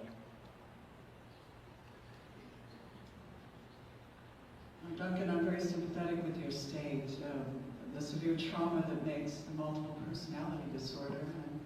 And in fact, most of our soldiers who go abroad and experience trauma experience something called post-traumatic stress disorder. Right. So you have a very severe case of that. And I would like to suggest, if you didn't know about it, there are some very good mind-body medicine techniques that can be used to really release the trauma and the emotions connected with the trauma that could possibly lead to a healing. And when you said that you felt that the various personalities were beginning to merge, actually I think that's the mind-body trying to heal. But I think the point is that you want to get rid of the traumatic stress disorder so that you can go back to being your whole self. So if you want more information about that, I may be able to help you. Sure, thank you. The problem with that, with the personalities merging, when that begins to take place, we really don't have a choice. We either let the personalities merge together, we let the implanted personality take control, which would not be a good thing, or we become one person, kind of right down the middle with the original and the augmented, something that at least has some emotions and some understanding of right and wrong. The alternate personality has, at that time, before the beginning merge, has no emotions. Right and wrong means nothing. Okay, simply follow orders. Duncan, thank you for being here and sharing with us today. Thank you. It's probably been a couple of years since I'd seen your interview. I was wondering if you could talk about the experience when you were in a team, as you were youngsters, when you came in. I don't remember if you guys stood in a semicircle or a full circle, but took out the enemy. If you could discuss your perspective on the energetic mechanics of what was going on, how you did that, and perhaps some of the other phenomena that might have been similar. Yeah, don't tell anybody. We were in Cambodia. We weren't supposed to be in Cambodia during Vietnam, okay? But we were there. There are some people in this room that were there. After we're finished, if anybody wants to talk to them, I'll introduce you. We were flown in as part of a rescue operation. A couple of SEAL teams and OSS teams were pinned down by Khmer Rouge fire. The process by what we did, I really don't have an explanation. But you're correct. We came out and we formed a semicircle facing the direction of the enemy fire. And we do have some more information on that since we did the interview. There were 12 of us. I was team leader. Consider each of us as an individual acted as a battery. And we transferred all that energy into something else. It was a 13th person. But we don't know who the 13th person was. 13 again being a ritual number. The number of dead that day numbered in the hundreds. We then got back on the chopper and we flew off. So I take it that was also another aspect of the training that one of the other personalities Correct. is schooled in. Correct. Interesting. Thanks. Thank you, Doctor, for being here. Very brave. Thank you. I watched the video with Dave Corso, and you seem to have more memory than he did. He doesn't seem to be have the memories that you do, or his doesn't seem to be as stable. Was he in your program, or was he the generation that failed? No, Corso was not in my particular project. He was in a different sub-project. Okay, Project Talent wasn't the only game in town with all this. There were a dozen sub-projects going on. For example, Project Talent fell underneath the umbrella of MK Ultra. MK Ultra being a catch-all phrase for anything concerning mind control. There were 172 different sub-programs under MK Ultra, Project Talent being one. And Project Talent was where I began, and then I was moved, as I said a lot of times, we'll have Project Talent, it's like going to school. okay? And I was moved from Project Talent to the Ultimate Warrior Project because I was more suited to be a physical soldier than a mental/psychic soldier. To answer your question about Dave Corso began getting his memories back right the time he should. Late 50s, pushing 60, 61. That is when the blocks begin to wear down and the memories start to come together. He got them back right at the perfect time. I got my memories back because of an automobile accident. If I had not had the accident, I don't think I'd be standing up here right now. I would probably still be utilized, and I would probably be in the Middle East right now. Oh, you'd still be working? I have no doubt that I would still be part of the program. Thank you. Yep. Hi, Dan. I grew up in eastern Kentucky, so I'm very familiar with that area. And the people that live there, history. One of the interesting things about that area was that in the 15 and 1600s, a lot of people that populated those mountainous areas were people from the British Isles.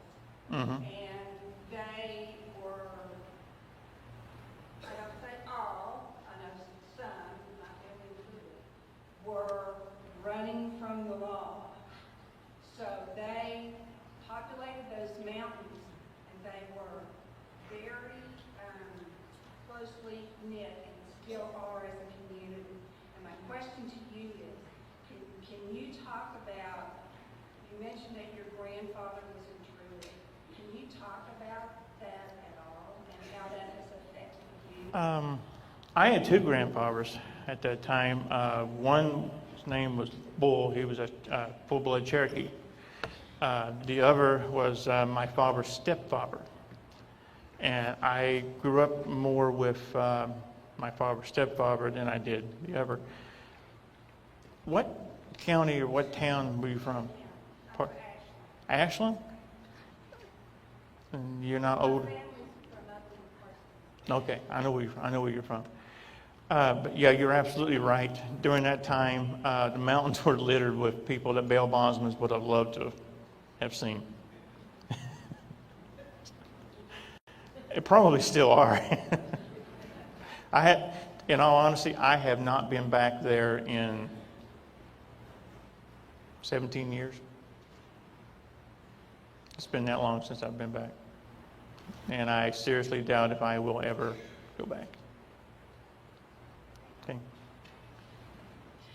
Duncan, you talked about how the two personalities for those less than 20 of you from your group who are still here is merging, those right. two personalities. And that those in power are fearful of that, I believe you said. They don't want that to happen. Right. Can you just touch a little bit on that and why? What's causing those two personalities at this time to merge? What's causing the merging? We have no clue, and neither do they, because it was not supposed to take place. What terrifies them about the two personalities merging?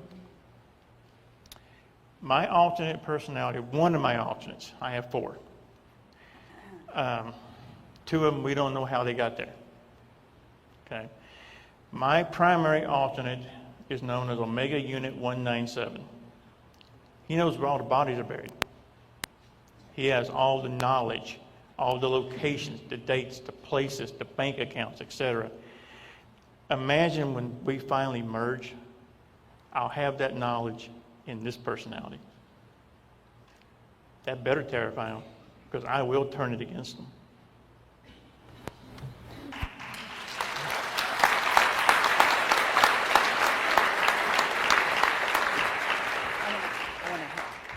Hi there. I just want to sort of step in here and sort of help move things along here. Duncan, you're doing a great job. There's some interesting energy in the room right now. Miriam Delicato, are you in the audience? She there? Okay, if she is, could she please come on stage? Thank you. This is Dave Corso.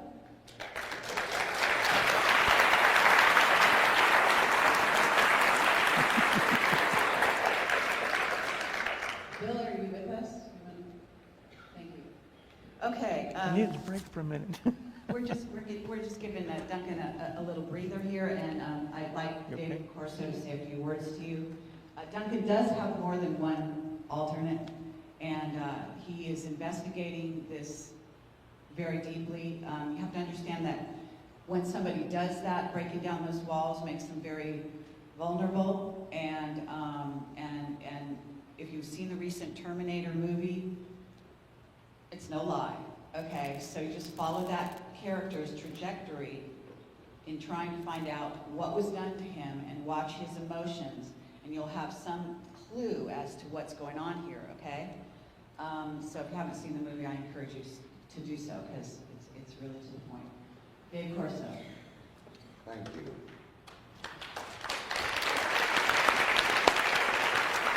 No, I'm better. The excursion on your part to be where you are. Thank you. Let me explain to you how I met Duncan in this iteration of life. We had a mutual friend named John Morrow. John Morrow was the 13th member of the team. When the helicopter landed in, PTSD, there's an energy in here that's working now on me to bring it on. I suspect energy from all 40 kilometers in that's the what back it of the was. 100,000 times with love. Because that decision.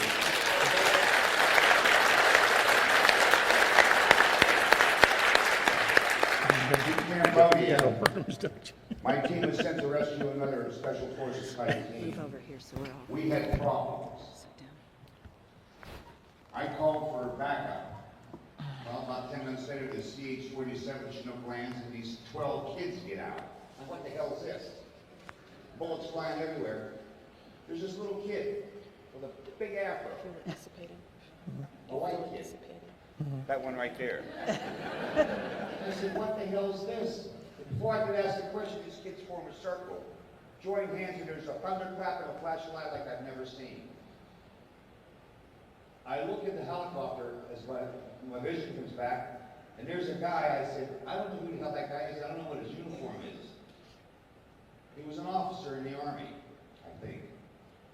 Make a long story short, they flew away. We got the other team who were sent to rescue, and I said, Master Sergeant, what do you know? What do you recall? He said, blinding flash, bullet stopped. And there were hundreds of Viet Cong bodies as we went our way back out, and we got to our chopper and got out of there. About 2 weeks later in Saigon, I run across this officer again. And he had this horrified look on his face. And he had an insignia on his shoulder that I have never seen before. Okay, that was 1967. Let's fast forward to 1992. I'm in Pahrump, Nevada with my computer shop, and this guy walks through the door. And my first instinct was to kill him.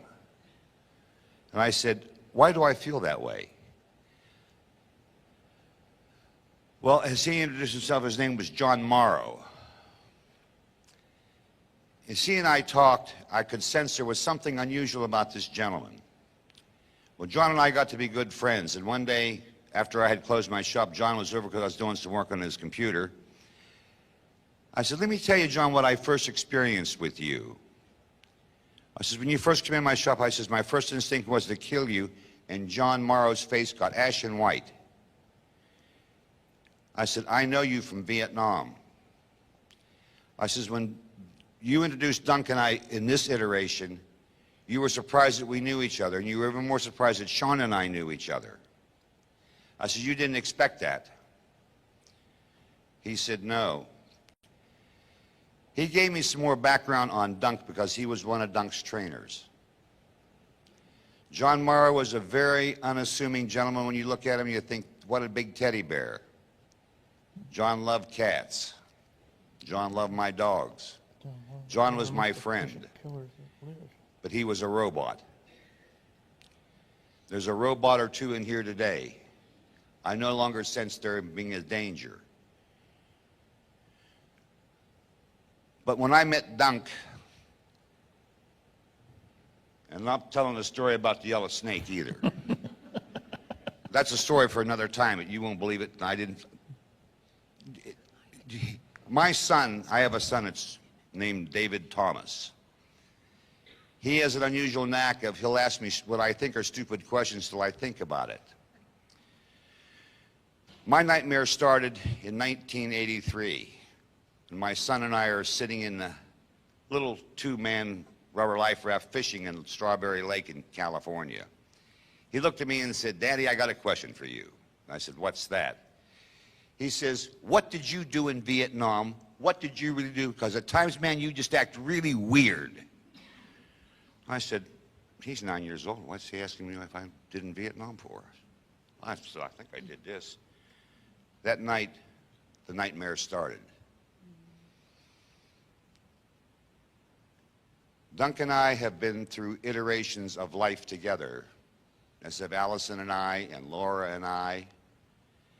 I'm here to meet people to tell you this. Whatever Duncan says, you can take it to the bank.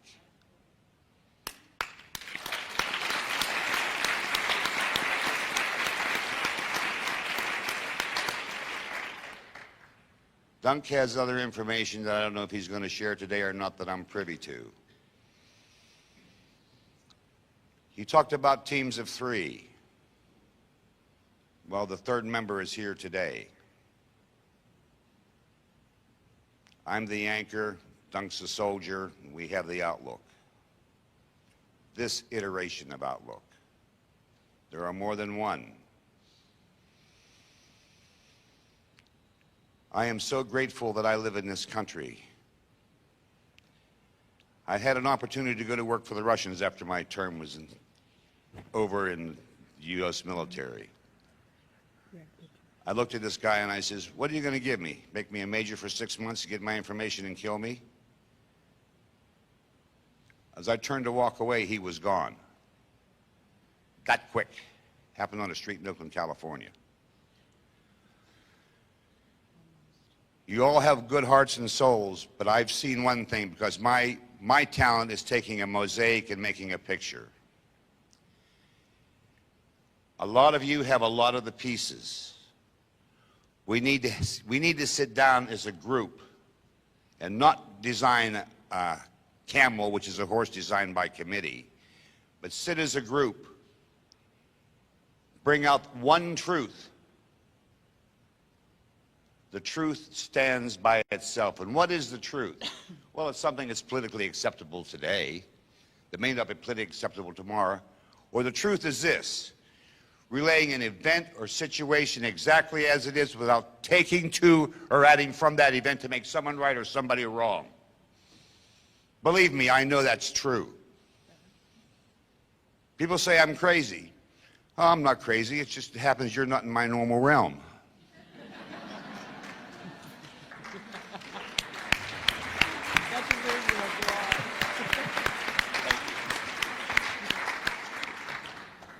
I have wolves. I raise wolves. And I have a wolf that lives in my house. He's a purebred wolf. What is mine?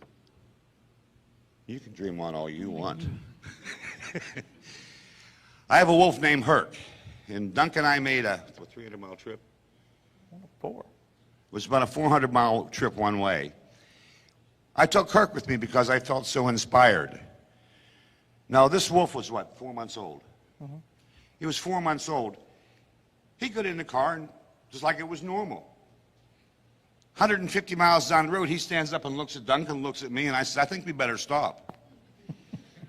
He had to do his thing. He got back in the car. We drove on. We got to our destination. And I said, I thought to myself, this is a purebred wolf. And this woman had 2 little dogs, as I recall. Yeah. And a cat. And a cat. My wolf got along fine with them. Coming home. Thank you, Bart. I appreciate that.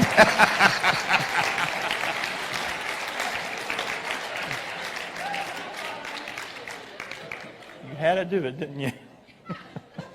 Well, I got a thing with dogs. Anyways, as we were coming home, we stopped at a well-known sandwich shop, and we got 2 burgers. 2 for Dunk, 2 for me, and 2 for the dog.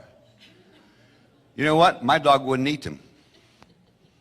He buried them in the seat. I found them the next day. So much for loving it, I guess.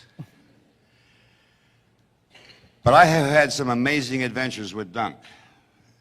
Sitting in my living room, like it says in the interview, now stereo and things were turned off. It shouldn't make a noise, right? How about a loud pop that hurts your ears?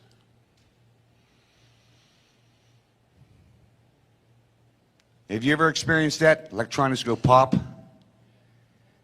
It's a psychic attack.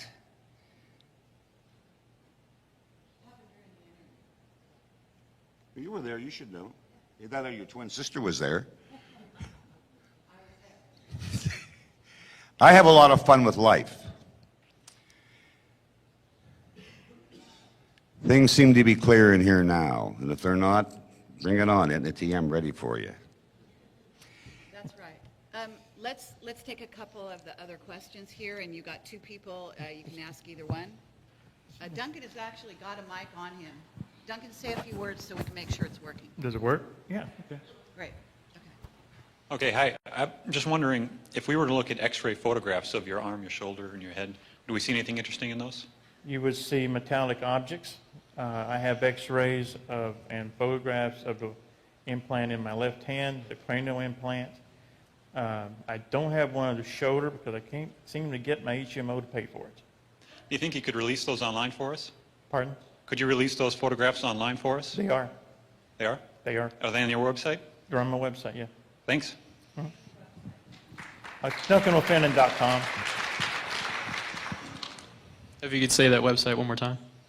DuncanO'Fannin.com. First, I just want to thank you both for being here today and for being courageous enough to speak with us and tell your story. I do have a few questions. One is Project Talent. What were some of the other talents that the children expressed? And if you could introduce us to some of them that are remaining today. Project Talent, like Duncan said, is a far-reaching talent, a far-reaching program, rather. My talent, among others, is taking a mosaic of little bits of information and giving you a very clear picture. That was been brought home this weekend. There are people here that I was meant to meet. There's 3 in the back room right now. I wasn't taken for periods of time. I was taken for the summers. I was a summer school, so to speak. My training started when I was 6 years old, when my brother brought home, who happened to be a staff sergeant in the Marine Corps at the time, brought home a .22 target rifle. That was part of my training because he was also in early Project Talent, as I found out later. But I would be gone in the summer, come home in time to go to school.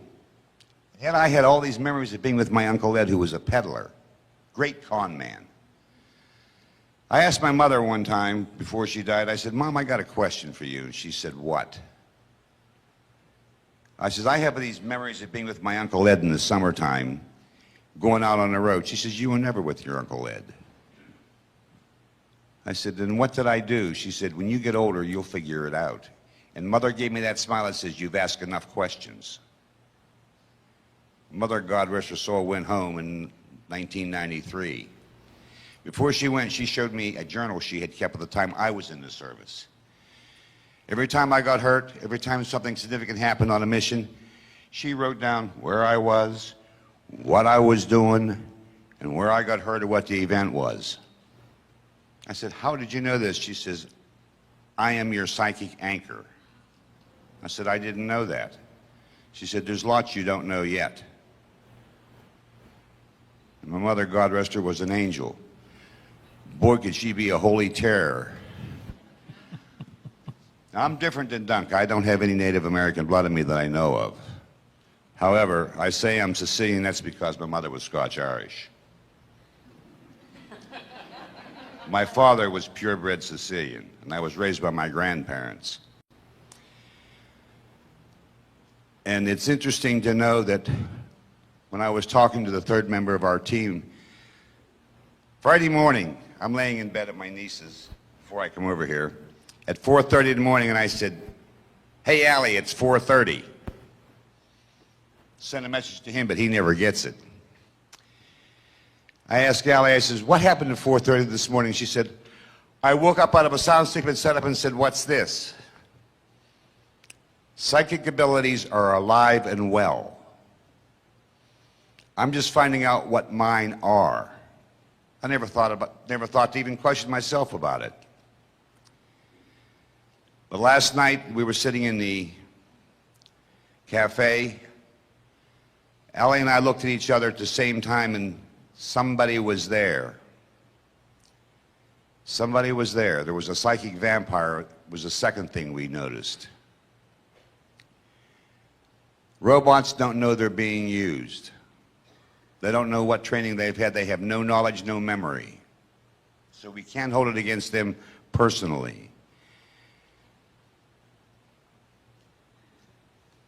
But understand, as many people as there are different programs, because everybody has different natural native talents that have to be capitalized on.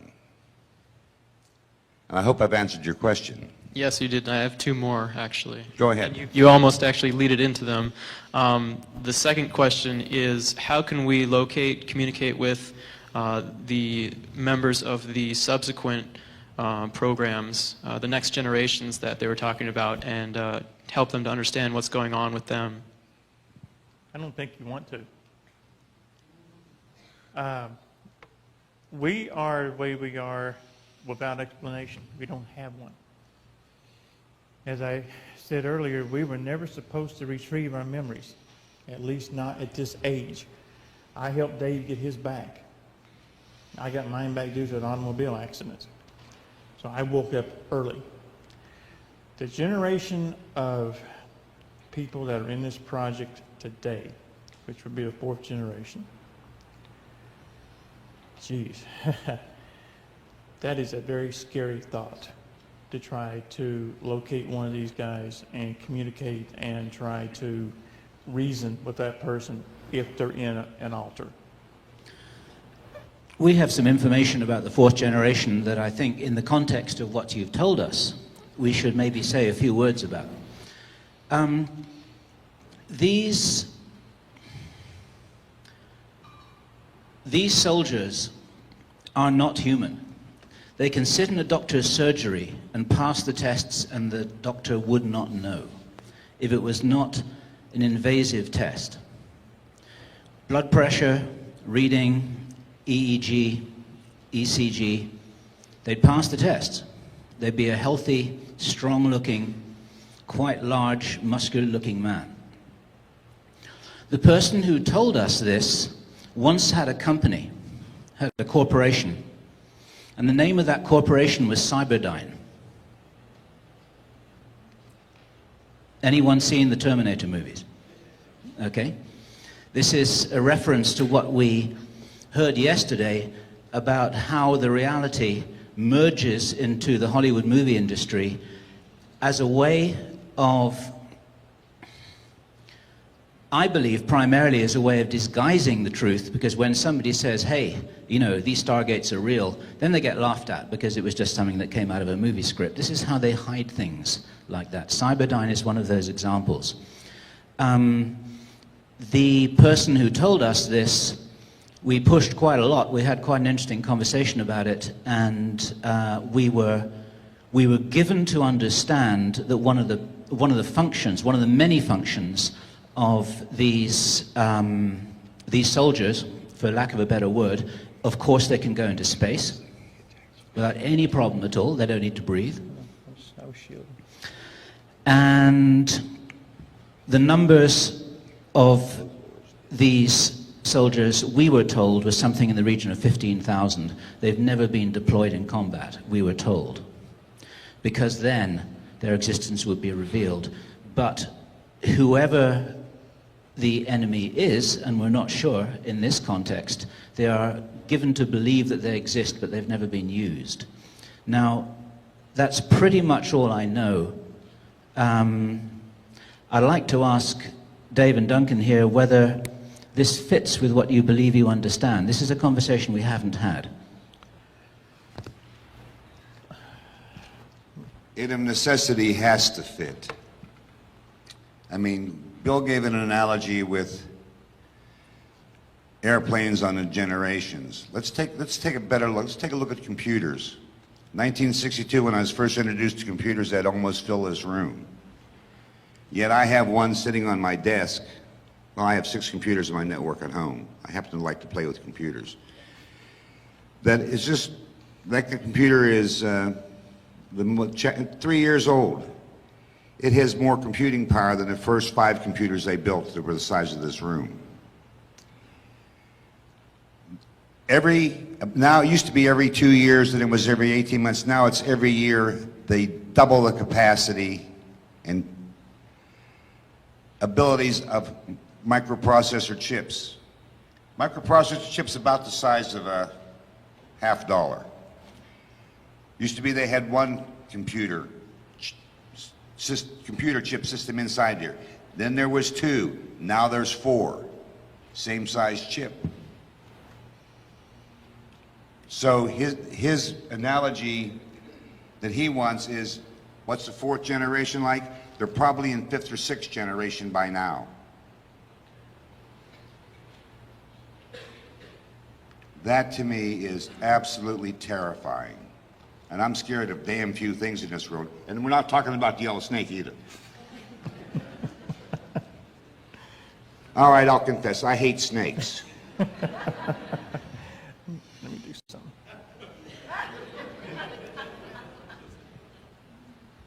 I won't do it to you. Listen, long and short, you do not create an army unless you intend to deploy that army.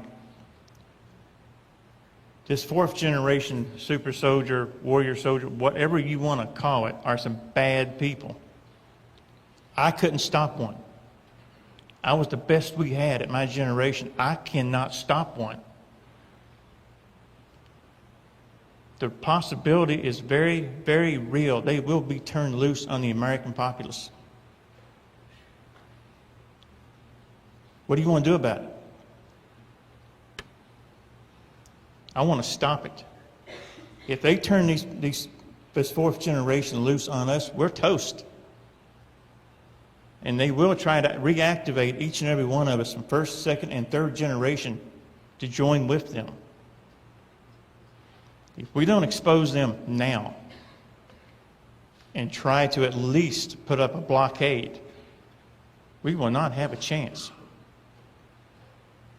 They are that good. They are that strong. They are that invincible. We have very, very little time in which to pull this thing off. So what do you want to do about it? Just a little data point which I've just remembered. We were told that 2 of these can pick up an Abrams tank. One thing. I can do a 1,000-pound deadlift at 49 years old and a broken neck. My neck was broken in 3 places in my car accident. I was never supposed to lift anything heavier than a cup of coffee. I can deadlift 1,000 pounds. That's 1st generation. What Bill just said about 4th generation. Think about it.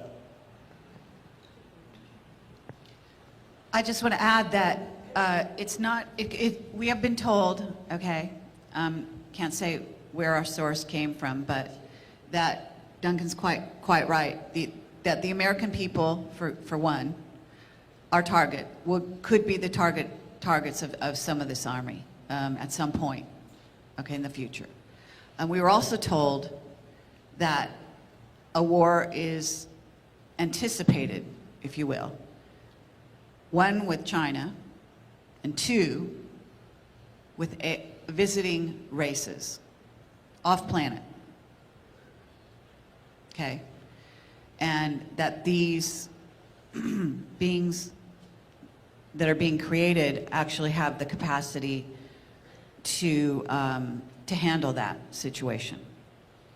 And all of this is absolutely top secret. Absolutely. And the fact that Duncan is coming forward and Dave Corso, and the fact that they found each other means that there's a power higher and more powerful than anything created by man. It's testimony to that. The fact that we are finding each other. There's some other people in this audience today that found us and found Dave Corso and Duncan. And they were involved as well. And some of them don't even know how deep yet, okay? Some of those people were used, again, against their will. And I have to say that, you know, there are a lot of soldiers out there being used in very many different ways that they don't realize. There are also people, sleepers, all around us that are being used even at night in their, if you want to call it their light body, being used, okay, being trained, being utilized. So this is a very deep rabbit hole, so I just wanted to sort of paint that for you a bit.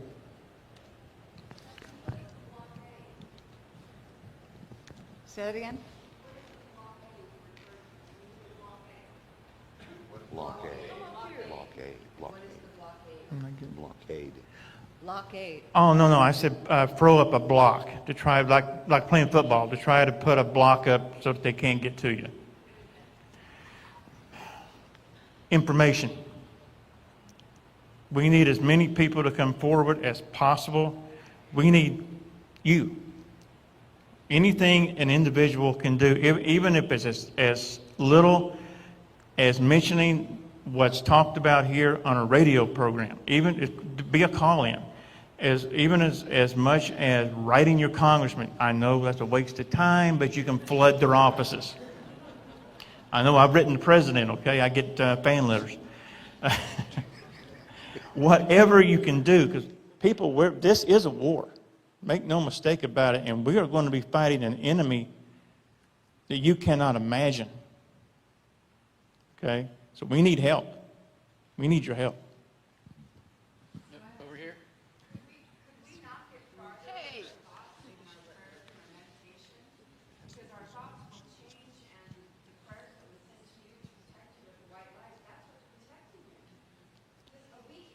Right. That's very true. That's absolutely very true, and I appreciate everything you and others that I know in here that are working right now. Okay, that's very true. But at the same time, we need a physical presence, to show a physical presence that we know who you are, we know what your agenda is. We're going to stop you one way or another. All the love and light works with it. They complement each other. You can't have one without the other. That's the point that I was trying to make. And I do have a nasty habit of speaking too fast because my brain works faster than my mouth. And a lot of times it doesn't make sense. So you just have to tell me to shut up, say it again, slow down with it, and go.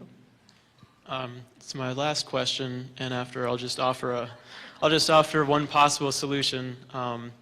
But I'm glad you mentioned that everyone has talents. I was curious how the rest of everyone here, as well as around the world, can identify and develop their talents responsibly.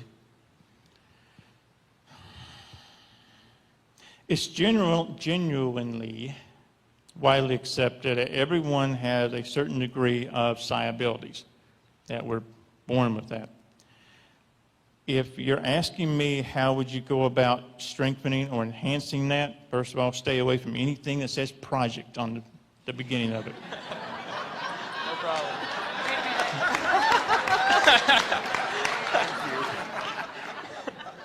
Except for Project Camelot, of course. All right, my mistake. Find a teacher. Find a teacher, someone who is a white lighter, a true white lighter, and work with them. Let them teach you. And then the possible solution, it was with the conversation with Cynthia and another one of the guests. She said that, similar to what this individual was talking about, if we can send white light energy and love, call it prayer, call it what you will, to you know, it's a radical idea, but to the Illuminati or the leaders out there so that they can help to understand really what they're doing and so that they will have more love and actually change their mind to prevent unleashing such a super soldier force, as well as helping to shield them in the same energies that are shielding you so that the negative energies that are around them will not be able to be around them. Well, you raise an excellent point, but however, believe me, the Illuminati know exactly what they're doing. To pick up on what you were running with, thought equals action. So, as the lady here said, with the positive thoughts, absolutely, you can manifest those positive thoughts into reality. So what you're saying has merit and it possibly has a chance. But in the meantime, we need to have some type of preparation if it doesn't work. Absolutely. Thank you so much. I want to say something here. What we're talking about is awareness, okay? Being awake and being aware, knowing, okay, becoming aware, just the act of learning and becoming aware, just what we're doing right here, this creates the power, okay? It's not enough to just send blind light, blind love, okay? It must be intelligent. It must have perception attached. You must do more than just give the heart, okay? You must understand what you're seeing and why you're doing what you're doing. So knowing and putting that piece together, that's the missing piece, okay? And then it's awareness, okay? What you want to convey is the awareness of all the aspects of what's going on there, okay? So if you're loving consciously, knowing all the parameters of what that means, not blindly, okay? So don't give your energy blindly. If you want to give your energy and power and light and love to the Illuminati, know what you're doing. Be conscious while you're doing it. I want to tell you that in that respect, there's something that I've done in the past in a particular situation where there were so many people involved, there were so many levels of understanding. What I really sat and I meditated and asked my contacts, what is it that I can send to them? So I sent one message. I asked for every individual involved to see the truth, to understand it, and accept it. Because the truth will come from universal understanding and not only truth on the level of life here. So the truth would be that they are doing wrong and they would see it, they would understand it, and they would accept it. And then there is no choice at that point, comes change. So send them and send the world that the world sees and understands and accepts the truth. Thank you.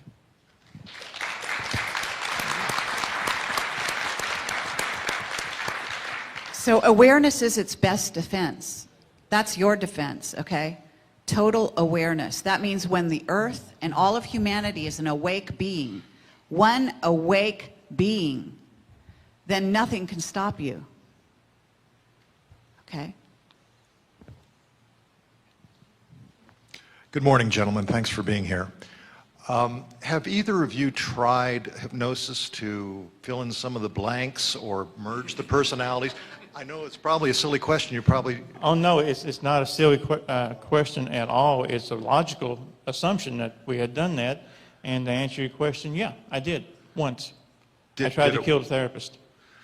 Oh. The alternate took over and tried to kill the therapist. I was going to volunteer, but... We'll save that.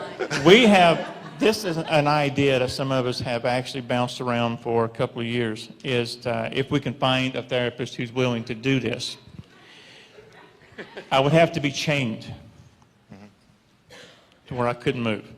And then you can do what you do, and if not if, but when the alternate is triggered, hopefully you'll be safe. I'm game. Okay, we'll definitely talk about it. Okay. I have a statement that is going to be very profound for you. I have contact with beings from other worlds, and I have my whole life.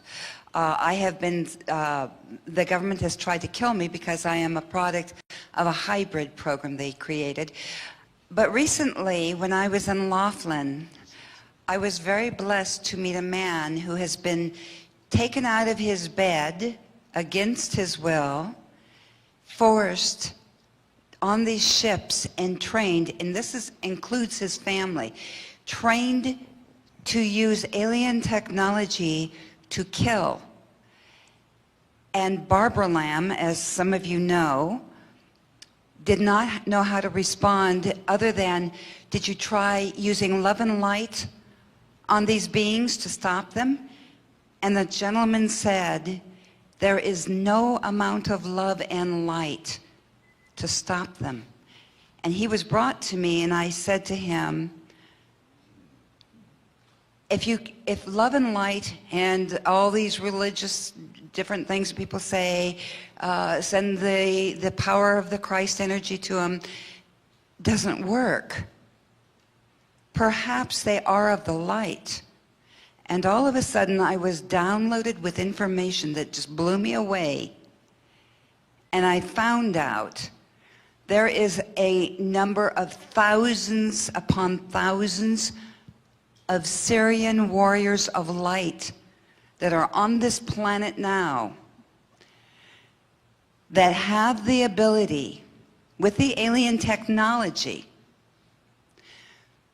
to protect the light workers.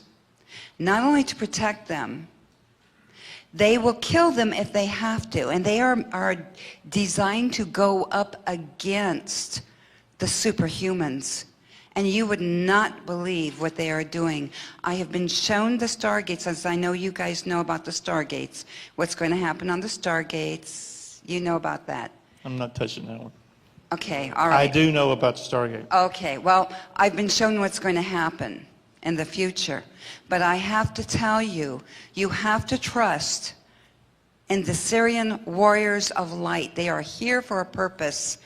Many of them are just beginning to wake up. They also have with them, besides the army that's going to help fight against the superhumans, they also have people, including a 13-year-old girl I met, who literally can do hands-on healing. And she is also Syrian. They're waking up. They're getting ready. They're preparing. And they said, there's an urgency now to wake up. And we all need to put our own light and love behind them and with them. Because we're going to have a hard job. It's going to be very hard, but we can do it. Thank you. Thank you. Thank you.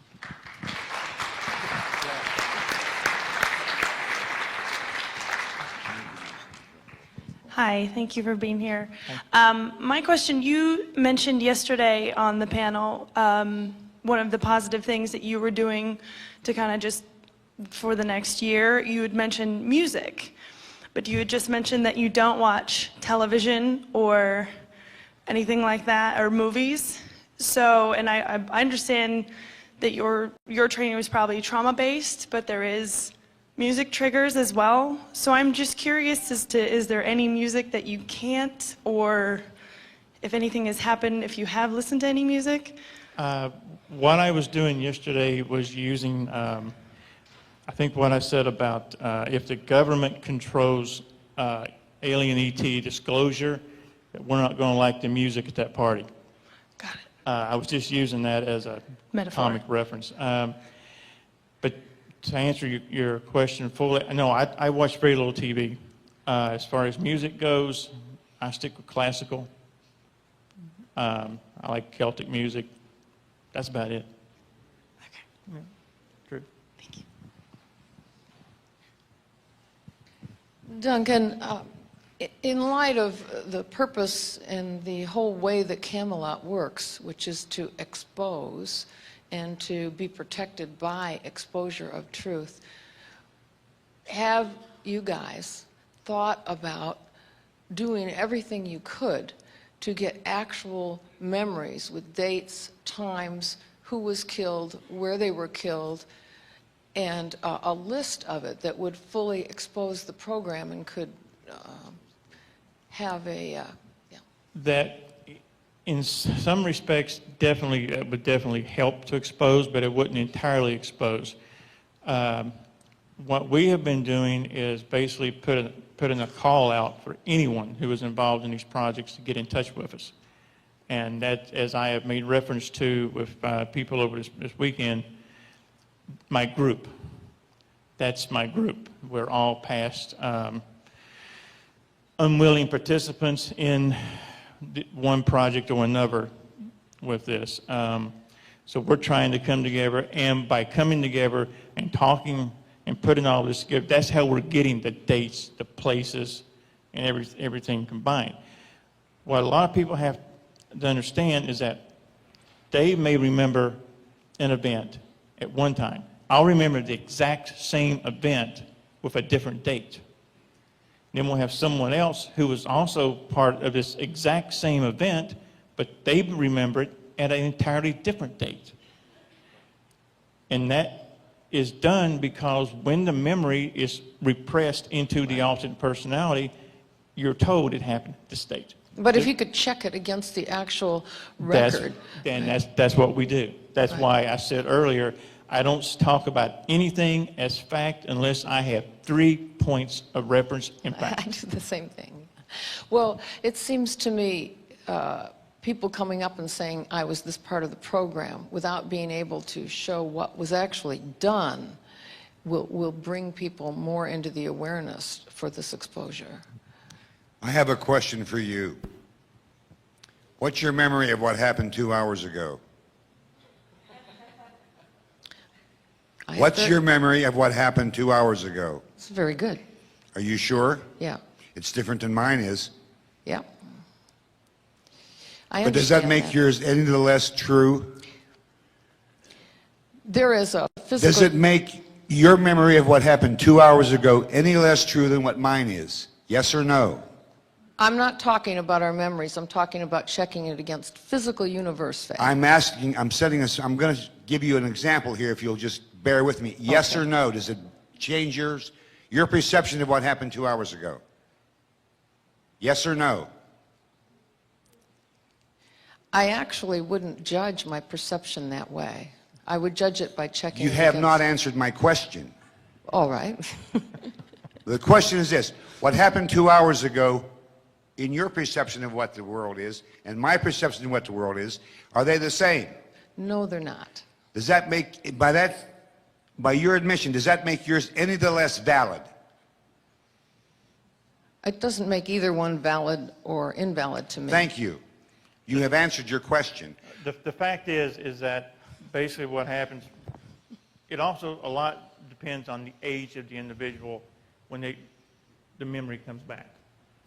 And as I said, they also screw with the memories when they repress them and push them back into the alternate, and they will, in that memory, screw with the dates. Right, Okay? right. Now, as to what you were alluding to also is just because someone contacts us and says, I was in part of this project or this project, does that make it so? No, it doesn't. They have to go through our own little testing process to see if they really were or they weren't. But to finish up with why we have the different perceptions on dates, we really don't have a correct answer, but there'll be a dozen of us. We'll remember the exact same event, the exact same people there, but we'll remember it. I'll remember it say spring, he'll remember it say the winter, but yet the event's the same. The year will be different, the month will be different. I understand. It just seemed to me that checking it against a historical record that is in public domain would have I got to do this. Some effect. The problem with that is there's a reason these are called black operations. They ain't supposed to happen. There are records, but none that we're going to be able to take and look at. So we can't do that. There's also time travel involved here. Okay, so and there's implanted memories, false dates. There are layers upon layers. So it's digging into this question is actually look for real life events. It's a rabbit hole. Okay, there are so many levels based on what we've heard from various people. That includes the testimony of Henry Deacon Arthur Neumann. Okay. And there's also something on the internet, Stephanie Relf, who interviewed her husband, called the Mars Records. Very interesting. She used some Scientology techniques as well as some other healing techniques to get to the root of some of his memories. A lot of what he did happened on other timelines simultaneously when he was other places. I mean, it gives you a beginning of understanding how the layers can happen. We actually, this is fascinating and this has been amazing. Thank you both, Duncan O'Finian, Dave Corso.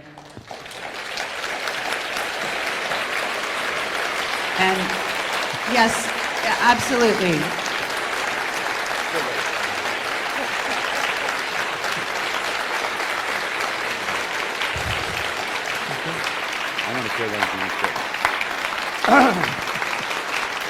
If I could have your attention for 1 minute. How many of you have ever got a phone call, you picked up the phone and there was nobody there? How many of you use caller ID to screen your calls? Let me tell you a little adventure I had. I had a phone call. It looked like my son was calling me. However, when I picked up the phone, there were tones come out of the earpiece on the phone. It wasn't my son calling me. They can manipulate caller ID to give any number they want. If you pick up the phone and you hear something funny, or you think you hear something funny, hang the phone up. That's a very common way to initiate triggers. Just be warned when you're called. Make sure you feel comfortable answering the phone call. If I get a call from an unknown number or an 800 number or a blank number, I simply don't answer the phone. Yeah, I have to say, you guys are being mind controlled. Okay, your televisions, you name it, the technical devices around you, scalar weaponry, it's not just these two guys, okay? It's happening to all of us. You must become aware in order to resist it, okay? So you need to know that these things, telephone calls, television programs, various anomalous events that happen in your midst, pulses sent through stereo equipment, actually wild things. We've had some things happen up here with some of this equipment, same thing. Thank you very much for being here for this. I'm actually seeing Alex Collier in the audience. I'm opening it to, if he wants to come on stage now rather than 11 o'clock, he's welcome. We can wait until 11. It's up to you, Alex. Thank you so much for coming.